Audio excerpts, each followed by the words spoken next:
MBBS अलग है, सही। ऐसा नहीं बोले बच्चों को जिसमें पैशन होता है ना, मतलब जुनून है किसी काम को करने का, वो बिल्कुल पानी की तरह है और पानी अपना रास्ता बना लेता है। पानी को रास्ते की जरूरत नहीं होती। अगर स्कोर नहीं हो सका अपना, या चले मेरिट पे नहीं आ पाया इतना स्कोर, तो अब क्या करें? फील्ड चेंज कर लें अपनी, या गैप एड लेके दोबारा अटैम्प्ट करें? हेलो जी, अस्सलाम वालेकुम। This is Umar Shahid again and welcome to my podcast again. ये पॉडकास्ट अब मैं काफ़ी टाइम बाद बना रहा हूँ और बीच में काफ़ी लंबा थोड़ा गैप आ चुका है, बट लेकिन इंशाल्लाह बनाते रहेंगे पॉडकास्ट भी। और आज हमारे साथ हैं sir Junaid and sir Ayan. अस्सलाम वालेकुम सर, कैसे हैं आप? और आज हम इनसे बात करेंगे एमडी कैट के रिलेटेड, और जो स्टूडेंट्स जो कि एमडी कैट का एग्ज़ाम दे चुके हैं या भी जो इस साल एग्ज़ाम बेसिकली देंगे, तो उनको जो मुश्किलात हुई या जो मुश्किलात होती हैं, उनके क्वेश्चंस जो नॉर्मली मेरे पास आते हैं, या जो लोग प्राइवेट यूनिवर्सिटीज़ गवर्नमेंट यूनिवर्सिटीज़ के बारे में पूछते हैं, तो आज इनके बारे में सारी तफसील से हम इनसे बात करेंगे। तो चलें शुरू करते हैं। सर जुनेद, सर जुनेद जो हैं का इन दोनों से मैंने भी पर्सनली भी मैंने ट्यूशन ली है। जो अपने टाइम पे भी मैंने पढ़ा था, तो one of the top amazing teachers ये दोनों, केमिस्ट्री एंड इंग्लिश के। ऑनेस्टली मैं वो नहीं कर रहा, कोई एग्जैजरेट नहीं कर रहा, बट ऑनेस्टली मुझे बहुत फ़ायदा हुआ था इनकी जो इससे। तो खैर, अच्छा इनसे स्टार्ट करते हैं। सर थोड़ा सा आप लोग पहले एमडी कैट के बारे में बताएं। एनएमडी कैट, एमडी कैट, इसकी थोड़ी बताएं कि क्या फ़र्क है। पहले लोग ये पूछते हैं कि M CAT, MD CAT, NMD CAT, ये क्या मतलब, क्या फ़र्क है क्या चीज़? मैं गाइड करता हूँ। देखिए, इनफैक्ट जब टेस्ट गवर्न करने वाली जो इनफैक्ट एक टीम है वो चेंज हो जाती है, तो डेफिनेटली फिर पॉलिसी में चेंज आता है।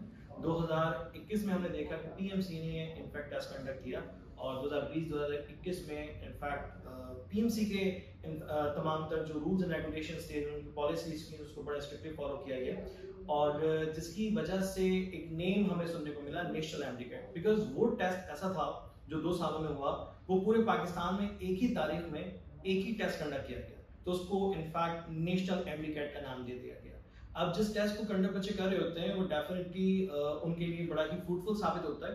बस पीछे चले जाएं अगर हम 2020 से, तो ये मालूम होता है कि प्रोविंशियल बेस पर टेस्ट कंडक्ट हो रहे थे, और उसके बाद अगर हम रिसेंट ईयर की बात करें, लाइक 2022 की, तो इसमें जो टेस्ट कंडक्ट हुआ वो भी प्रोविंशियल बेसिस पे हुआ। Like we can say that we are just moving ahead in the normal ways on the track which we have had in the past.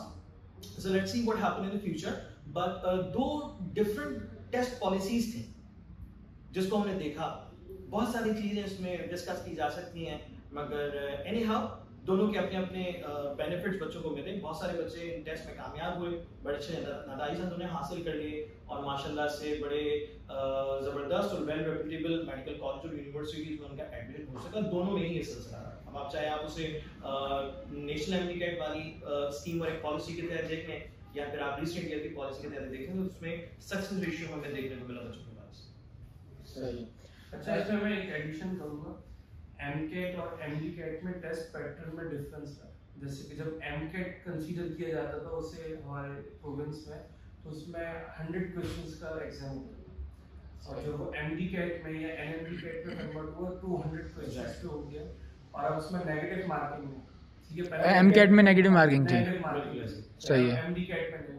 अब एमडीकेट एनएमडीकेट इस वक्त हो जाता है कि जब वो नेशनल लेवल पे जो करिकुलम जो डिजाइन किया उसके ऊपर टेस्ट होगा, वो एनएमडीकेट है, और अगर वो प्रोविंशियल लेवल पे होगा तो वो सिंपल एमडीकेट। तो इसमें ये कोई डिफरेंस है? जैसे इसका हम फुल फॉर्म भी देखते हैं, तो वो मेडिकल और वो डेंटल का एडिशन होता है, तो पहले भी क्या डेंटल वाले यही टेस्ट देते थे या डिफरेंस था इनका? पहले भी यही टेस्ट देते थे। अच्छा, तो मतलब एमबीबीएस और डेंटल वाले दोनों यही टेस्ट है दोनों का? दोनों के लिए ये टेस्ट देना मैंडेटरी। सही है, सही सही सही। और अभी करंट सिचुएशन में सिर्फ एमबीबीएस और बीडीएस वाले ही ये 2 टेस्ट देते हैं, या डीपीटी, फार्मडी या ये लोग भी, इनका भी मैंडेटरी है टेस्ट? सिर्फ इन दोनों के लिए ये टेस्ट है, एमबीबीएस और बीडीएस के लिए। और किसी प्रोग्राम में अगर आप जाते हैं तो उनका पूरा क्राइटेरिया अलग होता है, तो यूनिवर्सिटी का अपना टेस्ट होता है उनका। सही है, सही है, सही। अच्छा, तो सर एक और बात मुझे अब ये बताइएगा कि जैसे एमडी कैट तो हो गया, अब बच्चे ने एमडी कैट पास कर लिया, तो पहली बात तो उसका पासिंग क्राइटेरिया क्या है, और उसके बाद यूनिवर्सिटी में जाने के लिए जो गवर्नमेंट यूनिवर्सिटीज़ हैं टॉप, कौन किसका कहाँ पे क्या क्राइटेरिया है, कौन सी कहाँ लाया करती है, और अप्रॉक्स कितना होता है इसका, जो वो बच्चों का आता है कि हम कितना एग्रीगेट ले लें तो हम सेफ़ साइड हैं। ये क्वेश्चन बहुत वेग क्वेश्चन है, पर ये बहुत ज़्यादा आता है, कितना हम लें तो हम सेफ़ साइड हो जाएंगे, और इंटर में हम कितनी परसेंटेज के बाद सेफ़ साइड है, और एमडी कैट में कितने स्कोर के बाद हम सेफ़ साइड हैं। थोड़ा इसके बारे में बताएं। सही। अच्छा देखो, ये क्वेश्चन जो ना हर ईयर इसका जवाब अलग होता है, क्योंकि हर बिल्कुल ईयर का सिनेरियो बिल्कुल डिफरेंट होता है। बिल्कुल।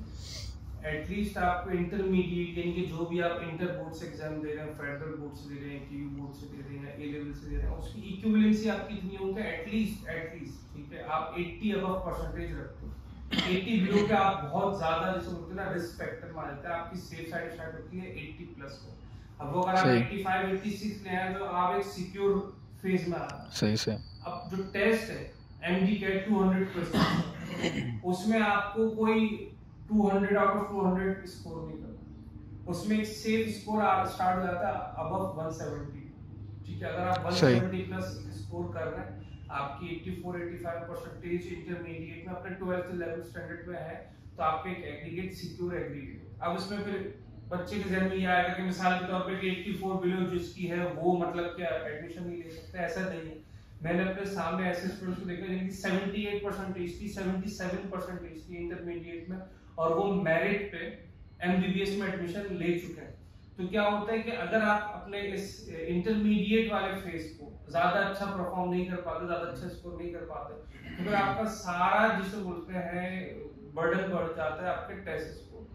कि आपको मिसाल के तौर पे एक स्टूडेंट है वो 170 लेकर टेस्ट में बैठ जाएगा और 170 स्कोर करके एडमिशन ले लेगा, और कोई ऐसा होगा जिसको एडमिशन लेने के लिए 180 अबव जाना पड़ेगा, 180 अबव 188 जाना पड़ेगा, और कोई ऐसा होगा जो 165 करके भी एडमिशन ले लेगा। तो ये आपकी पहले जो है इंटरमीडिएट की परसेंटेज है। जो ज़्यादा मैटर क्या करता है, इंटर परसेंटेज ज़्यादा अच्छी होनी चाहिए, टेस्ट को ज़्यादा अच्छा होना चाहिए? क्योंकि एग्रीगेट का टेस्ट है, एंट्रेंस टेस्ट नहीं है, एप्टीट्यूड टेस्ट है, तो एग्रीगेट बनेगा। अब एग्रीगेट सिक्योर ज़्यादा वेटेज किसका है? जैसे आपने वेटेज जो है टेस्ट है, तो टेस्ट में ज़्यादा अच्छा स्कोर इंपॉर्टेंट है। टेस्ट होता है 40% इंटरमीडिएट होता है और 10% आपका ओ लेवल्स या फिर मैट्रिक बोर्ड होता है। तो टेस्ट आपका 50% है, ये तो है बात सीधी सी।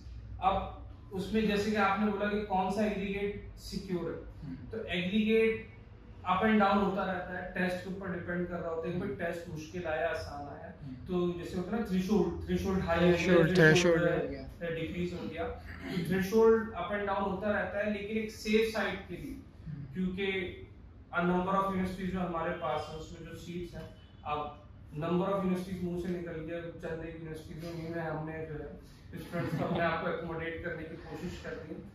तो एटलीस्ट एग्रीगेट आपका जो है 82 से 86 की जो रेंज है, ये परफेक्ट सिक्योर रेंज है एग्रीगेट की, जिसमें आपका मेरिट बेस्ड एमबीबीएस एडमिशन होने के चांसेस है। ठीक है, अभी भी चांसेस होते हैं, ये मैं कंफर्म नहीं कह सकता ना। मिसाल के तौर पे एग्रीगेट थ्रेशोल्ड हाई हो गया, वो 86 पे भी जो है 86 बिलो पे किसी को मेरिट ना मिले तो वो मुझे बोलेगा। रिसेंट हम लोगों ने जो कोविड का पीरियड था उसमें देखा कि बच्चों के एग्जाम नहीं हुए, उनको 100% मार्क्स जो है वो एकेडमिक्स में प्रोवाइड कर दिए गए, यानी दे दिए गए। उसके बाद फिर जो उनकी परसेंटेज का क्राइटेरिया था, हर एक बच्चा जोड़कर आ रहा है उसकी परसेंटेज 85 87 से अबव है, यानी कि फिर जो ओवरऑल परसेंटेज चली गई वो काफी आगे चली गई। यानी ऐसे केसेस भी देखे गए कि जिसमें बच्चे की परसेंटेज जो है वो अराउंड 88 बन रही है, मगर वो अपनी इनफैक्ट एग्रीगेट नहीं बना सका ऐसा कि जिसकी बेसिस पे उसका मेरिट पे एडमिशन हो सके। तो ये तो मैं कहता हूँ कि बहुत तेजी से फ्लक्चुएट होने वाली चीज़ है। आप लोगों ने अपने अभी पूरे उसमें जितने आप लोगों को आगे 10-12 साल तो हो गए हैं पढ़ाते हुए, तो सबसे पीक एग्रीगेट और सबसे लो एग्रीगेट क्या देखा है आप लोगों ने, कुछ आपको याद हो इसमें? यार अगर मैं DUHS का मेरे ख्याल से मैंने 87 क्लोजिंग 87 और किस ईयर की बात है, आपको याद है अप्रॉक्स? मुझे याद नहीं है। हाँ, मैं ये कह सकता हूँ कि जो स्टूडेंट्स नम्स वगैरह के लिए टेस्ट देते हैं ना, उनका एग्रीगेट तो मतलब वो अलग है, 90 अबव तो आपने स्कोर करना है। वो टेस्ट भी अलग है ना सर, वो टेस्ट भी अलग है। तो DUHS का पीक जो मैंने देखा 87, वो ईयर याद नहीं है, वरना 4-5 सालों से तो हम ये नोट कर रहे हैं 85 86 85। और सबसे लोएस्ट आपने गवर्नमेंट यूनिवर्सिटीज का कहाँ क्लोजिंग देखा है? KMDC होगा सबसे, या लियारी होगा, कोई एक अप्रॉक्स याद हो? लियारी को तो आप इस तरीके से काउंट नहीं कर सकते, तो ये कोटा सिस्टम भी है, कोटा है, कोटा है, के ऊपर डिस्ट्रिक्ट के ऊपर एडमिशन छोड़ होता है, तो उसमें तो 79 वाले का भी एडमिशन हो जाता है, ऐसा ही है। जाता है। तो लोवेस्ट जो है, अगर आप लियारी मेडिकल को हटा दें, क्योंकि वो डिस्ट्रिक्ट है, हटाने का मतलब ये नहीं कि यूनिवर्सिटी नहीं, हम इस क्राइटेरिया से अगर हटा देंगे थोड़ा अलग है, तो मेरे ख्याल से एग्रीगेट आपका 79 80 मेरिट के लिए, ठीक है। सो मतलब सेफ साइड के लिए, तो सेफ साइड के लिए 80+ आपको जाना है एग्रीगेट पे, और परसेंटेज पे तो आप फिर वही, अगर परसेंटेज अच्छी है तो आपका टेस्ट बर्डन कम है, अगर आपका टेस्ट स्कोर अच्छा है तो आपका परसेंटेज पे आप थोड़ा ऊपर नीचे हो सकता है। तो जब हम बात करते हैं ना एकेडमिक के रिजल्ट की, तो उसमें प्रेडिक्टेबिलिटी का फैक्टर है, यानी कि अगर मैंने 2 साल स्टडी की, एक ही इनफैक्ट जो है वो सिस्टम से रिलेटेड बुक्स पे स्टडी किया है और मैंने उसमें एग्जाम्स दिए हैं, तो मैं उसमें प्रेडिक्ट भी कर सकता हूँ कि हाँ यार मेरी परसेंटेज बन सकती है, ये बननी चाहिए, और ये बन जाती है, ठीक है ना। मगर जब हम टेस्ट स्कोर की बात करते हैं तो वहाँ सिचुएशन अनप्रेडिक्टेबल होती है। ऐसा ही है। टेस्ट के दौरान कुछ भी ऐसा हो गया जिसकी वजह से बच्चा इनफैक्ट कंफ्यूज हो गया, तो उसकी सारी की सारी स्कोरिंग है वो धीरे धीरे रहेगी। ऐसा ही प्रेडिक्टेबिलिटी नहीं है, यानी कि मैं अगर एमडीकेट के स्टूडेंट को मैं कहूं कि जनाब आपने टेस्ट में खूब तैयार होकर जाना है, मेहनत करके जाना है, सब कुछ करके जाना है, और मैं एक्सपेक्ट करूं कि वो बच्चा 200 एमसीक्यूज में से 180 तो ठीक कर लेगा, मगर ये मेरी प्रेडिक्टेबिलिटी गलत है, बिकॉज हो सकता है कि वो किसी एक एमसीक्यू में ऐसा फंसा कि उसके बाद उसने बाकी एमसीक्यूज का टाइम खा लिया। ऐसा ऐसा ही सीक्वेंस आंसर्स लिखने की जो सीक्वेंस आप डिलीवर नहीं कर पाए, 100 फैक्टर होता है, आप किसी से वैसे डिलीवर नहीं कर पाते, ऐसा ही है। अच्छा, इन कंपैरिजन अगर देखें तो हमारे एकेडमिक्स में ये फैक्टर कंपैरेटिवली कम हो जाता है, क्योंकि वो 2 साल आपने उसके लिए बड़ा होता है, तो बच्चे की परसेंटेज फर्स्ट और सेकंड ईयर की अच्छी बना लेना कंपैरेटिवली आसान काम होगा, और अप्रेज मिल जाता है, आपको अप्रेज मिल जाता है। ये मेरा अपना पर्सनल ओपिनियन है, और ये बिल्कुल सही ओपिनियन है। मैं लास्ट ईयर एक स्टूडेंट से मिला, अब बोलना नहीं चाहिए, लेकिन उसकी जो है 89% थी इंटरमीडिएट, लेकिन जब मैं उसको एप्टीट्यूड पढ़ा रहा था तो मैंने कानों को हाथ लगा दिए थे कि यार इसकी 89 कैसे आई, क्यों दे दी इसको 89। तो ये इस उसमें मतलब फिर भी ले आते हैं कि खास पैटर्न होता है एग्जाम एप्टीट्यूड का, कोई खास पैटर्न आपको पता नहीं है सवाल कैसा पूछा जाएगा, बिल्कुल अंडरस्टैंडिंग अलग है, एप्लीकेशन अलग है, नॉलेज अलग है, जो ऐसे लोग हैं उसके अकॉर्डिंग सवाल बनते हैं। किसी साल जो है आप मिसाल के तौर पर अंडरस्टैंडिंग समझ के तैयारी करके चले जाओ, और नॉलेज का या एप्लीकेशन का कोई क्वेश्चन आता है आप वहां पे ढेर हो सकते। ऐसा ही है। जब टेस्ट के एमसीक्यूज हम देखते हैं ना, तो उसमें कहीं ना कहीं कोई ना कोई एमसीक्यूज ऐसा होता है कि जो बच्चे के लिए बड़ा ट्रिकी होता है। अगर हम लोग पीछे चले आते हैं 2018, 17, 16, 15, तो उसमें एनटीएस ने टेस्ट कंडक्ट किया, 100 मार्क्स का पेपर बनाया, और वो पेपर इतना जानदार होता था, इतना जबरदस्त होता था, इतना कॉन्सेप्चुअल कि बच्चा अगर उन 100 एमसीक्यूज में से 92 सही कर ले तो लोग कहते हैं वाह यार क्या जबरदस्त बच्चे ने स्टडी की, बहुत अच्छा हैंडल किया पेपर को। तो पेपर के अंदर कहीं ना कहीं ट्रिकी क्वेश्चन फंसा हुआ, आप अगर उसमें ट्रैप हो गए तो इट मींस कि आपका पेपर हाथ से गया, क्योंकि बाकी बच्चे तो बड़ा इजीली उसको हैंडल कर लेते हैं कि जनाब ये क्वेश्चन मुझे ट्रिकी लग रहा है, नहीं समझ में आ रहा, मैंने इसको साइड पे कर देना, वो फिर ओवरकम कर जाते हैं उस सिचुएशन को। बट बहुत से बच्चे उसमें जो वो ट्रैप भी होते हैं, अल्टीमेटली उनका स्कोर जो उनके हाथ से चला जाता है। टेस्ट इन कंपैरिजन ज्यादा चैलेंजिंग है कि आप उसमें अच्छा काम करें, करते हैं बच्चे बहुत सारे करते हैं, जबरदस्त काम करते हैं, मगर उसमें और मजीद आपको सपोर्ट चाहिए, स्टडी मटेरियल चाहिए और थोड़ी ज़्यादा मेहनत चाहिए। सर जैसे आप मुझे इसका ना एक ज़रा शॉर्ट सा बताइएगा कि यूनिवर्सिटी क्राइटेरिया मतलब क्या है, कि कितने बच्चे हैं जो डाओ में जाएंगे, कितने बच्चे हैं एसएमसी में जाएंगे, कितने बच्चे केएमडीसी में जाएंगे, बीडीएस का क्या होगा, सेल्फ का क्या होता है, तो थोड़ा सा ये मुझे इसका बताइए, कितने बच्चे अपेयर होते हैं, तो आपका एक कंपटीशन कितनी ऑडियंस के साथ है।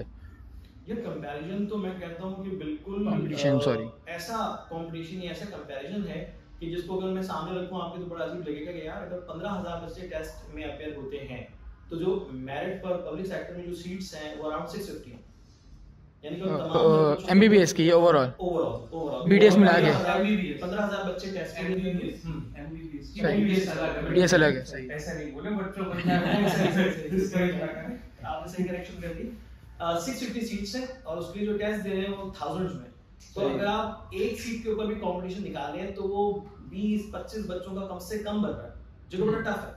उसके साथ साथ फिर एक और इसमें एक फैक्टर आता है कि बच्चे डॉक्यूमेंट्स के हवाले से उतने ज्यादा ज़हनी तौर पे तैयार नहीं होते, नतीजतन उनका टेस्ट स्कोर भी हो गया, सारी चीजें भी हो जाए, तब भी कहीं ना कहीं डिस्क्वालिफिकेशन का उनके लिए एक रिस्क फैक्टर। बहुत रेयर नहीं है केस ऐसे जो डॉक्यूमेंट्स की वजह से बच्चा रहा हो, ये होता है। मैं समझता हूँ कि पॉलिसीज जिस तेजी के साथ तब्दील होती हैं उसकी वजह से बहुत से बच्चों को मालूमात फिल वक्त फौरी तौर पे वो हासिल नहीं हो पाती या उसको वो उस अंदाज से ले नहीं पाते, नतीजतन उनके डॉक्यूमेंट्स की वैलिडिटी, उनका जो डोमिसाइल है और उनके लीगल डॉक्यूमेंट्स हैं, अगर वो अकॉर्डिंग टू द रिक्वायरमेंट नहीं है तो फिर वो एलिजिबल नहीं।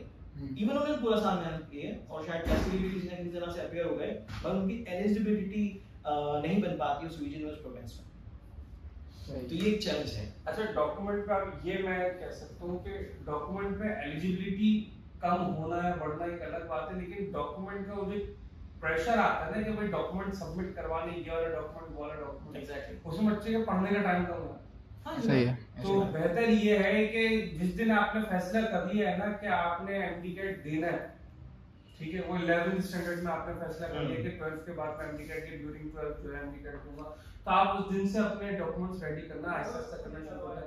मेजॉरिटी स्टूडेंट्स क्या होते हैं कि जिस दिन यूनिवर्सिटी अनाउंस करता है कि ये वाले डॉक्यूमेंट्स हैं, उस दिन बनाने निकलते हैं।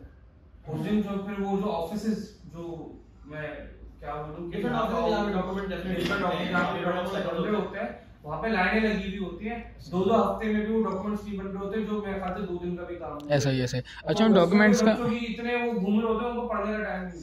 उन डॉक्यूमेंट्स का मैं बता दूं, जिन डॉक्यूमेंट्स की मैं बात करें जहाँ मसला होता है बेसिकली वो आपका डोमिसाइल और पीआरसी है, जिनका मेन जहाँ मसला ज़्यादातर बच्चों को होता है।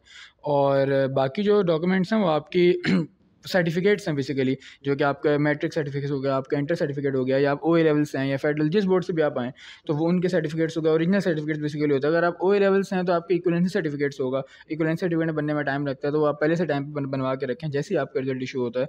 और मेन मसला आपका डोमिसाइल PRC में आता है, तो आप एज सून एज पॉसिबल आप उसको जितना जल्दी अप्लाई करेंगे तो आपको बाद में उसके लिए आसानी होगी, वरना भाग दौड़ में करना बहुत सारे लोगों का डोमिसाइल की वजह से रहता है, ये बात सच है। वो फिर गवर्नमेंट की जगह प्राइवेट यूनिवर्सिटीज़ में अप्लाई करते हैं, तो फिर वो एक अलग उनका शुरू हो जाता है। तो पहले से करके रखें तो ये आपके लिए बेहतर है। और सेकेंडली ये कि वो क्राइटेरिया आई गेस इसी तरह है ना कि शुरू के 250 बच्चे अराउंड हैं जो डाउग में जाते हैं मेरिट पे, उसके बाद 250-300 बच्चे हैं जो SMC के होंगे, और उसके बाद फिर KMDC की इतनी सीट्स हैं, कम है KMDC में, KMDC के अराउंड 10-20 सीट्स आगे पीछे होंगी। आप इस तरीके से समझो कि 650 सीट्स जो है ना वो मेरिट MBBS सही है। इनमें से टॉप एग्रीगेट DUHS जाएगा, ठीक है, टॉप एग्रीगेट कितने हैं? 250 बच्चे तकरीबन 220 से 250 का आप सही, एक्जेक्टली 250 नहीं रखें, 220 से 250 रख लें, ठीक है। फिर उसके बाद जो है JSM, ठीक है, नेशनल मेडिकल यूनिवर्सिटी, फिर KMDC, उसके बाद लियारी मेडिकल कॉलेज जाएगा, और लियारी मेडिकल कॉलेज में फिर थोड़ा बेनिफिट उनको मिल जाता है जो टैग डिस्ट्रिक्ट के होते हैं। सही है। तो इस तरीके से टैग डिस्ट्रिक्ट कौन कौन से सबको याद है? इसमें ये आपका किमाड़ी है, गडाप टाउन है, आई गेस गडाप टाउन होता है। इन से स्टूडेंट्स को थोड़ा बल्दिया भी मेरे ख्याल से होता है जी, इसमें बल्दिया भी होता है, ये सारे टाउन्स होते हैं। अच्छा, अब इसका ये एक मतलब नहीं है कि मतलब इनको एक्स्ट्रा कोई बेनिफिट मिल रहा है, और टैग डिस्ट्रिक्ट्स हैं, कोई ऐसा नहीं कि उनको फ्री में सीट दी जा रही होती, बच्चे वो भी बहुत मेहनत करते हैं। ऐसा ही है, ऐसा ही है। ज़रा जो 15, 12, 13, 14 हज़ार में से कोई स्टूडेंट्स आ रहे हैं तो ऑब्वियसली इतना बड़ा कंपटीशन है, मेहनत करके आ ही नहीं सकता उसमें, तो कंपटीशन ज़्यादा है।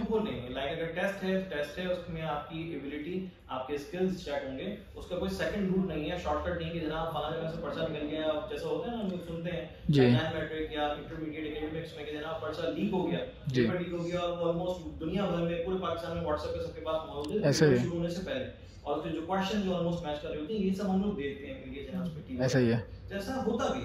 मगर जो मेडिकल के बच्चों का ये टेस्ट है जिसको हम एमडीकेट कहते हैं, इसमें अब तक ऐसी कोई सूरत हाल नहीं। और जहाँ आएगा 2017 के बाद फिर रिकंडक्ट हुआ था, ऐसे वो दोबारा टेस्ट हुआ था उसका। UHS रिकंडक्ट हुआ। अच्छा, UHS हो गया। सिंध में कभी टेस्ट रिकंडक्ट हुआ। सही सही। अच्छा, सिंध में ऐसी चीज कोई हुई भी नहीं, मंजर यहाँ पे भी नहीं आई। ऐसे ही ऑब्जेक्शन होता है कि जनाब इतना बड़ा मसला हो गया तो होता है। इवन मैं आपको बड़ी अच्छी सी इंटरेस्टिंग चीज बता रहा हूँ कि जब एनटीएस टेस्ट कंडक्ट करता रहा तो अगर कोई क्वेश्चन ऑब्जेक्शन जिस पर हुई है, लाइक 100 में से 2 क्वेश्चन ऐसे हैं कि जिस पर ऑब्जेक्शन है या उसके आंसर की इसमें इशू है, वो रिमूव कर देते हैं, उसको रिमूव कर देते हैं, बच्चे को उसके मार्क्स पूरे दे दिए जाते हैं। तो ये काम बड़े जबरदस्त तरीके से ट्रांसपेरेंसी है इसमें, 100% तो नहीं कह सकते, लेकिन ट्रांसपेरेंसी। लेकिन सर हम जिस सिस्टम में रह रहे हैं उस हिसाब से तो हम कहेंगे डिस्कशन में बहुत आता है। अच्छा, अब हम फर्स्ट वर्ल्ड से तो कंपेयर नहीं करेंगे अपने आप को, तो जो है कुछ स्टूडेंट्स हर साल ऐसे निकलते हैं जिनको बहुत मसले मसाइल, ठीक है, हर साल वो तो हमारे ओवरऑल पाकिस्तान में स्टूडेंट्स निकलते हैं जिनको मसले मसाइल होते हैं, जिनको आप सीधा सीधा ये कह रहे हैं कि शायद उनको बुरा लगे, लेकिन बात ये है कि भाई उनका एडमिशन नहीं हो रहा होता ना, ऐसा ही है, तो ऐसा उनको है। 10 मसले दिख रहे होते हैं। ऐसा ही है, ठीक है कि मतलब मैंने अपने सामने देखा है कि क्वेश्चन में इतना बड़ा इशू नहीं, ऐसा ही है। सब्जेक्ट वाइज अगर मैं देखूं क्वेश्चन में इतना बड़ा इशू नहीं है, लेकिन स्टूडेंट चूंकि ये देख रहा है उसका एडमिशन नहीं हुआ और उसके एक क्वेश्चन से शायद उसके जहन में कोई उम्मीद जागी हुई कि एक क्वेश्चन से उसका स्कोर थोड़ा बढ़ जाएगा, तो वो उसको ऐसे लेके बैठेगा कि वो कोई बहुत बड़ा मसला है और जो है हमारे साथ नाइंसाफी भी, ऐसा नहीं होता, बहुत ट्रांसपेरेंट सिस्टम होता है। ठीक है, एमडीकेट सही। अच्छा सर, मुझे ये बताइएगा कि अभी करंट सिचुएशन क्या है एमडीकेट स्टूडेंट्स की, और आपको क्या लगता है what are the problems, biggest problems face by MDCAT students, जो जनरली हर साल आप देखते आते हैं, क्या प्रॉब्लम फेस करते हैं, अब क्या सिचुएशन है उनकी, और अभी वो टेस्ट का क्या हवाले आगे से कब होने वाला है, कितना टाइम है, और उनके लिए ये भी बताइएगा कि वो जो वो पूछते हैं कि हम लोग तैयारी कैसे करें, हमारे पास अभी टाइम है ना, तो हम कैसे तैयारी करें, कहाँ से पढ़ें। उमर का क्वेश्चन काफी बड़ा है और काफी सारी बातें फिर छुपी हुई हैं। ये 3-4 क्वेश्चन एक साथ पूछे मैंने। मगर एक क्वेश्चन में कई क्वेश्चंस हैं। ऐसा ही है। देखिए, सबसे पहले तो ना जो एमडीकेट बच्चा जो है जिसने अपना प्री मेडिकल माशाल्लाह से फर्स्ट ईयर कंप्लीट कर लिया और सेकंड ईयर जा रहा है, उसने इरादा किया है कि वो किसी मेडिकल यूनिवर्सिटी मेडिकल कॉलेज में इंशाल्लाह अपना एडमिशन सिक्योर करेगा। तो सबसे पहला जो प्रॉब्लम क्रिएट होता है, मैं जो पर्सनली समझता हूँ, वो डिसीजन मेकिंग का, वो है फैसला करने का। फैसला सबसे पहला सवाल कि फैसला कौन करेगा? फैसला पेरेंट्स करेंगे, फैसला बच्चे करेंगे, फैसला रिश्तेदार करेंगे, पड़ोस वाले करेंगे, दोस्त अहबाब करेंगे, या स्कूल के प्रिंसिपल करेंगे? This is the main question जिसको लोग नहीं सोचते। बहुत सारी जगह पे ऐसा होता है कि एक ट्रेंड चल रहा होता है, पेरेंट्स माशाल्लाह से डॉक्टर्स हैं, वो चाहते हैं उनका बच्चा डॉक्टर बने, बड़ी जबरदस्त ख्वाहिश है। ऐसा ही है, ऐसा है कि वो बच्चा क्या खुद बनना चाह रहे हैं, ख्वाहिश रखता है। ऐसा ही है उसमें खुद, और उसके बाद वो खुद जैसे कहते हैं ना कि जैसे मैंने बचपन में हिफ्ज़ किया, तो उस वक्त वो कहते हैं ना कि हिफ्ज़ का आपको शौक तो होना चाहिए, लेकिन साथ साथ ये भी वो देखेंगे कि कुछ माँ बाप को शौक होता है, साथ साथ कि बच्चे में एबिलिटी है भी है, नहीं बच्चा कर भी सकता है, नहीं कर सकता। एक और चीज़ों पर प्यार मिल रहा है, होता ये कि माँ बाप ख्वाब देखते हैं, ख्वाब तो सच्चे देखते हैं, ऐसा ही है। अच्छा चाहते हैं बच्चे के लिए, मगर वो ख्वाबों में जो है वो उनकी अपनी, अगर कहीं ना कहीं कोई चीज़ रह गई करना जिंदगी में, तो वो चाहते हैं हमारा बच्चा कर ले। बहुत सारे लोग हैं जिन्होंने बड़ी कोशिश की मगर वो डॉक्टर नहीं बन सके, तो चाहते हैं उनका बच्चा बन जाए। ऐसा ही है। क्वेश्चन इज कि वो बच्चा खुद चाहता ही नहीं चाहता। मैटर ये भी करते हैं, बहुत सारी जगह पे ट्रेंड फॉलो होता है, बच्चा देखते हैं माँ बाप को, अच्छा भाई डॉक्टर्स हैं, उनकी लाइफ स्टाइल क्या है, उनका पैटर्न क्या है, उनका लिविंग स्टैंडर्ड क्या है, उनकी कंडीशंस क्या है, उनकी प्रायोरिटीज क्या है, और उसको वो आइडियल बना देते हैं, और वो बच्चा जबरदस्त कर सकता है बिकॉज उसने अपने आप को तैयार किया है उस चीज के लिए, रोल मॉडल बना लिया। ऐसा ही है। सबसे पहला क्वेश्चन, सबसे बड़ा प्रॉब्लम जो रेज होता है, जो मैं क्लासरूम्स में देखता हूँ कि स्टूडेंट तो ज़हनी तौर पे तैयार ही नहीं पढ़ने के लिए, बिकॉज वो भेजा गया माँ बाप की तरफ से, जाओ बेटा एकेडमी जाओ, वहाँ पे टेस्ट की तैयारी कर लो, वो आगे बैठ गया हमारे सामने बुद्ध बन के, अब हम क्या करेंगे? हमारा तो काम यही है ना कि हम उसको पढ़ाएंगे उसको कि जब वो ज़हनी तौर पे आमादा हो पढ़ने के लिए। गोल को तो नहीं बुला सकते, ये बात है। नहीं हो सकता, वो स्टक है, ऐसा ही है। ज़हनी तौर पे सोच समझने के एतबार से, तैयारी के एतबार से एक जगह ठहरा हुआ है, उस वक्त तक ठहरा रहेगा जब तक आप उसका हाथ पकड़ के उसको आगे नहीं बढ़ाएंगे, उससे आप काउंसलिंग नहीं करेंगे। हमारा सबसे बड़ा प्रॉब्लम दूसरा आ जाता है काउंसलिंग का। अगर मैं किसी पेरेंट्स को उनके बेटी को सामने बिठाकर मैं ये बात रखना चाहूँ कि जनाब आपका बेटा ये करना चाह रहा है और आप ये इरादा रखते हैं, so what should be the decision, वो शायद उस मीटिंग को खत्म कर दें, डिस्कस कर दें और उठ के चले जाए, क्योंकि हमारा बच्चा है, हम डिसाइड करें। ऐसा ही है, ऐसा ही है। तो ये एक बहुत बड़ा रुझान हमारे यहाँ है, जिसकी वजह से बच्चे का जब फैसला ही सही नहीं हुआ तो आगे मेरा मुझसे कोई बहुत अच्छा रिजल्ट एक्सपेक्ट नहीं करता। सर एक तो काउंसलिंग का आपने कहा बहुत बड़ा इशू है बीच में, वो बहुत सारे पेरेंट्स होते हैं जो कि अपनी ख्वाहिश की वजह से करते हैं, बहुत सारे बच्चे खुद नहीं कर पाते, लेकिन इस प्रॉब्लम के अलावा अगर कोई है जिसके पेरेंट्स भी चाह रहे हैं और ख़ुद भी बच्चा चाहता है मैं डॉक्टर बनूं, उसके अलावा उसे क्या प्रॉब्लम्स आपको लगता है कि इस स्टूडेंट्स को उस पूरे जर्नी में अपने फेस करने पड़ते हैं? मैं आपके सामने इन्वेस्ट कर दे रहा हूँ। सबसे पहला प्रॉब्लम ये आता है कि उसकी जो मेजर सब्जेक्ट्स हैं, साइंस सब्जेक्ट्स हैं, लाइक फिजिक्स, केमिस्ट्री, बायोलॉजी, और उसके बाद फिर इंग्लिश, उसमें एक सब्जेक्ट जो कि कह लीजिए लिंग्विस्टिक बेसिस पे कह लीजिए वो मौजूद है, जिसका वेटेज बहुत कम है मगर है। तो बच्चे की जो एकेडमिक्स में ग्रिप है इन सब्जेक्ट्स पे, वो बहुत मैटर करती है। सही है, ठीक है, लाइक उसकी फिजिक्स जो है, उसकी केमिस्ट्री जो है, उसकी जो बायोलॉजी है, उसकी अपनी स्टडी इतनी अच्छी हो कि वो उन ट्रिकी एमसीक्यूज को जो कि पेपर में आने वाले हैं उसको सीखने समझने की काबिलियत पर पहुंच चुका। प्रॉब्लम ये आता है कि बच्चा एकेडमिक्स अपने स्ट्रॉन्ग नहीं कर चुका होता, उसमें उसने बस जैसे भी पेपर दे दिया और नंबर उसके आ गए, मगर जब एप्टीट्यूड में आता है, एप्टीट्यूड में तो काम ही कॉन्सेप्ट है, सही है। कॉन्सेप्ट तो कुछ हो ही नहीं सकता, रट्टा तो है ही नहीं कि जनाब मैंने ये लाइन याद कर ली किताब पे और वो मैं लिख कर आ जाऊं, कुछ भी नहीं होगा। तो टोटल कॉन्सेप्ट अगर नहीं बना हुआ तो चाहे उसकी परसेंटेज कितनी ही अच्छी क्यों ना हो, चाहे वो कितना ही ख्वाब देखता हो डॉक्टर बनने के और टेस्ट को पास करने के, वो नहीं हो सकता। तो सबसे बड़ा डेफिशिएंसी जो आती है वो उसकी एकेडमिक साइड पे जो लर्निंग है। बिकॉज अगर मैं एप्टीट्यूड का टीचर हूँ, मुझे एक बच्चा दिया जाता है कि सर आप पढ़ाएं, अब मैं उसे 2 साल का पढ़ाना चाहता हूँ और उसके पास पढ़ने के लिए जो मंथ्स है वो जस्ट 5 मंथ्स है। 2 साल का कोर्स उसको कंप्लीट करवा के ऐसा करना है जो टेस्ट में वो अच्छा कर सके, और उसके लिए मेरे पास सिर्फ 5 मंथ्स है। So it would be very difficult for a student, not for a teacher, it would be very difficult and I think so कि किसी हद तक नामुमकिन हो जाएगा बच्चे के लिए कि जिसका दिलचस्पी नहीं, और अगर दिलचस्पी भी है तो उसका होमवर्क नहीं है, उसने काम नहीं किया होगा, और वो 5 महीने में सोचे कि मैं 24 महीने का काम एकदम से कर लूंगा। So I don't think so that it would be realistic. I guess ये वाली बात जो सर की है ना, ये 3 क्वेश्चन का बेसिकली एक साथ आंसर है। पहला कि जो प्रॉब्लम फेस हो रहा है कि कॉन्सेप्ट जो आपके बेसिक कॉन्सेप्ट्स हैं वो वीक हैं। सेकंड के बेसिकली टिप भी है आपके लिए कि अगर जो अभी इंटर या मैट्रिक में है तो आपके बेसिक कॉन्सेप्ट्स अगर आप शुरू से ही अपने क्लियर रखेंगे तो आपको ये फ्यूचर में बहुत आसानी करेंगे। और तीसरा ये कि स्टडी प्लान जो लोग पूछते हैं ना कि हमारा स्टडी प्लान क्या होना चाहिए, तो स्टडी प्लान उन लोगों के लिए जो लोग एमडी गेट के अब आखिरी 5 महीने में आ चुके हैं उनके लिए तो नहीं खैर, लेकिन जो पहले हैं उनके लिए स्टडी प्लान अभी से ये होना चाहिए कि वो अपने बेसिक कॉन्सेप्ट जो उनको जितनी ज़्यादा ग्रिप रख सकते हैं उतना ज़्यादा रखें। तो बेसिकली आपकी बात 3 क्वेश्चन का एक साथ आंसर है ये। और कैसा आपको लगता है क्या प्रॉब्लम हो सकते हैं सर, यानी आपको क्या लगता है कि क्या प्रॉब्लम जो बिगेस्ट प्रॉब्लम आपको लगता है फेस करते हैं लोग? यार मेरी नज़र में जो ना जो सबसे बड़ा प्रॉब्लम है पिछले 3-4 सालों से देखा हूँ कि हमें ये लगा था कि जब बच्चों के सोर्सेस आएंगे ना तो बच्चे जो है ना थोड़ा सा समझदारी के साथ काम करना शुरू करेंगे। कि पहले नंबर ऑफ क्वेश्चंस या फिर आप कह लेंगे यूट्यूब वगैरह इतना नहीं होता था, गूगल पे इतने या होता भी था तो इतना हमारे लेवल में नहीं होता था कि हम सर्च कर सकते हैं। ऐसा ही हमने अपनी था भी कम, सोर्सेज भी कम थे वैसे। अपने कॉलेज किया, हमने यूनिवर्सिटी किया, उस वक्त मेरे ख्याल से यूट्यूब पे लेक्चर्स पढ़ना मेरे ख्याल से हमारे जहन में नहीं था कि यूट्यूब पे लेक्चर्स हो सकते। ठीक है, हमारी अगर कोई क्लास मिस हो गई तो हम उसको रिकवर करने की कोशिश कर सकते हैं, या हमारा अपना टीचर अपना रिकॉर्डेड लेक्चर हमें दे दे और लेक्चर की पीडीएफ दे दे। ये उस वक्त था।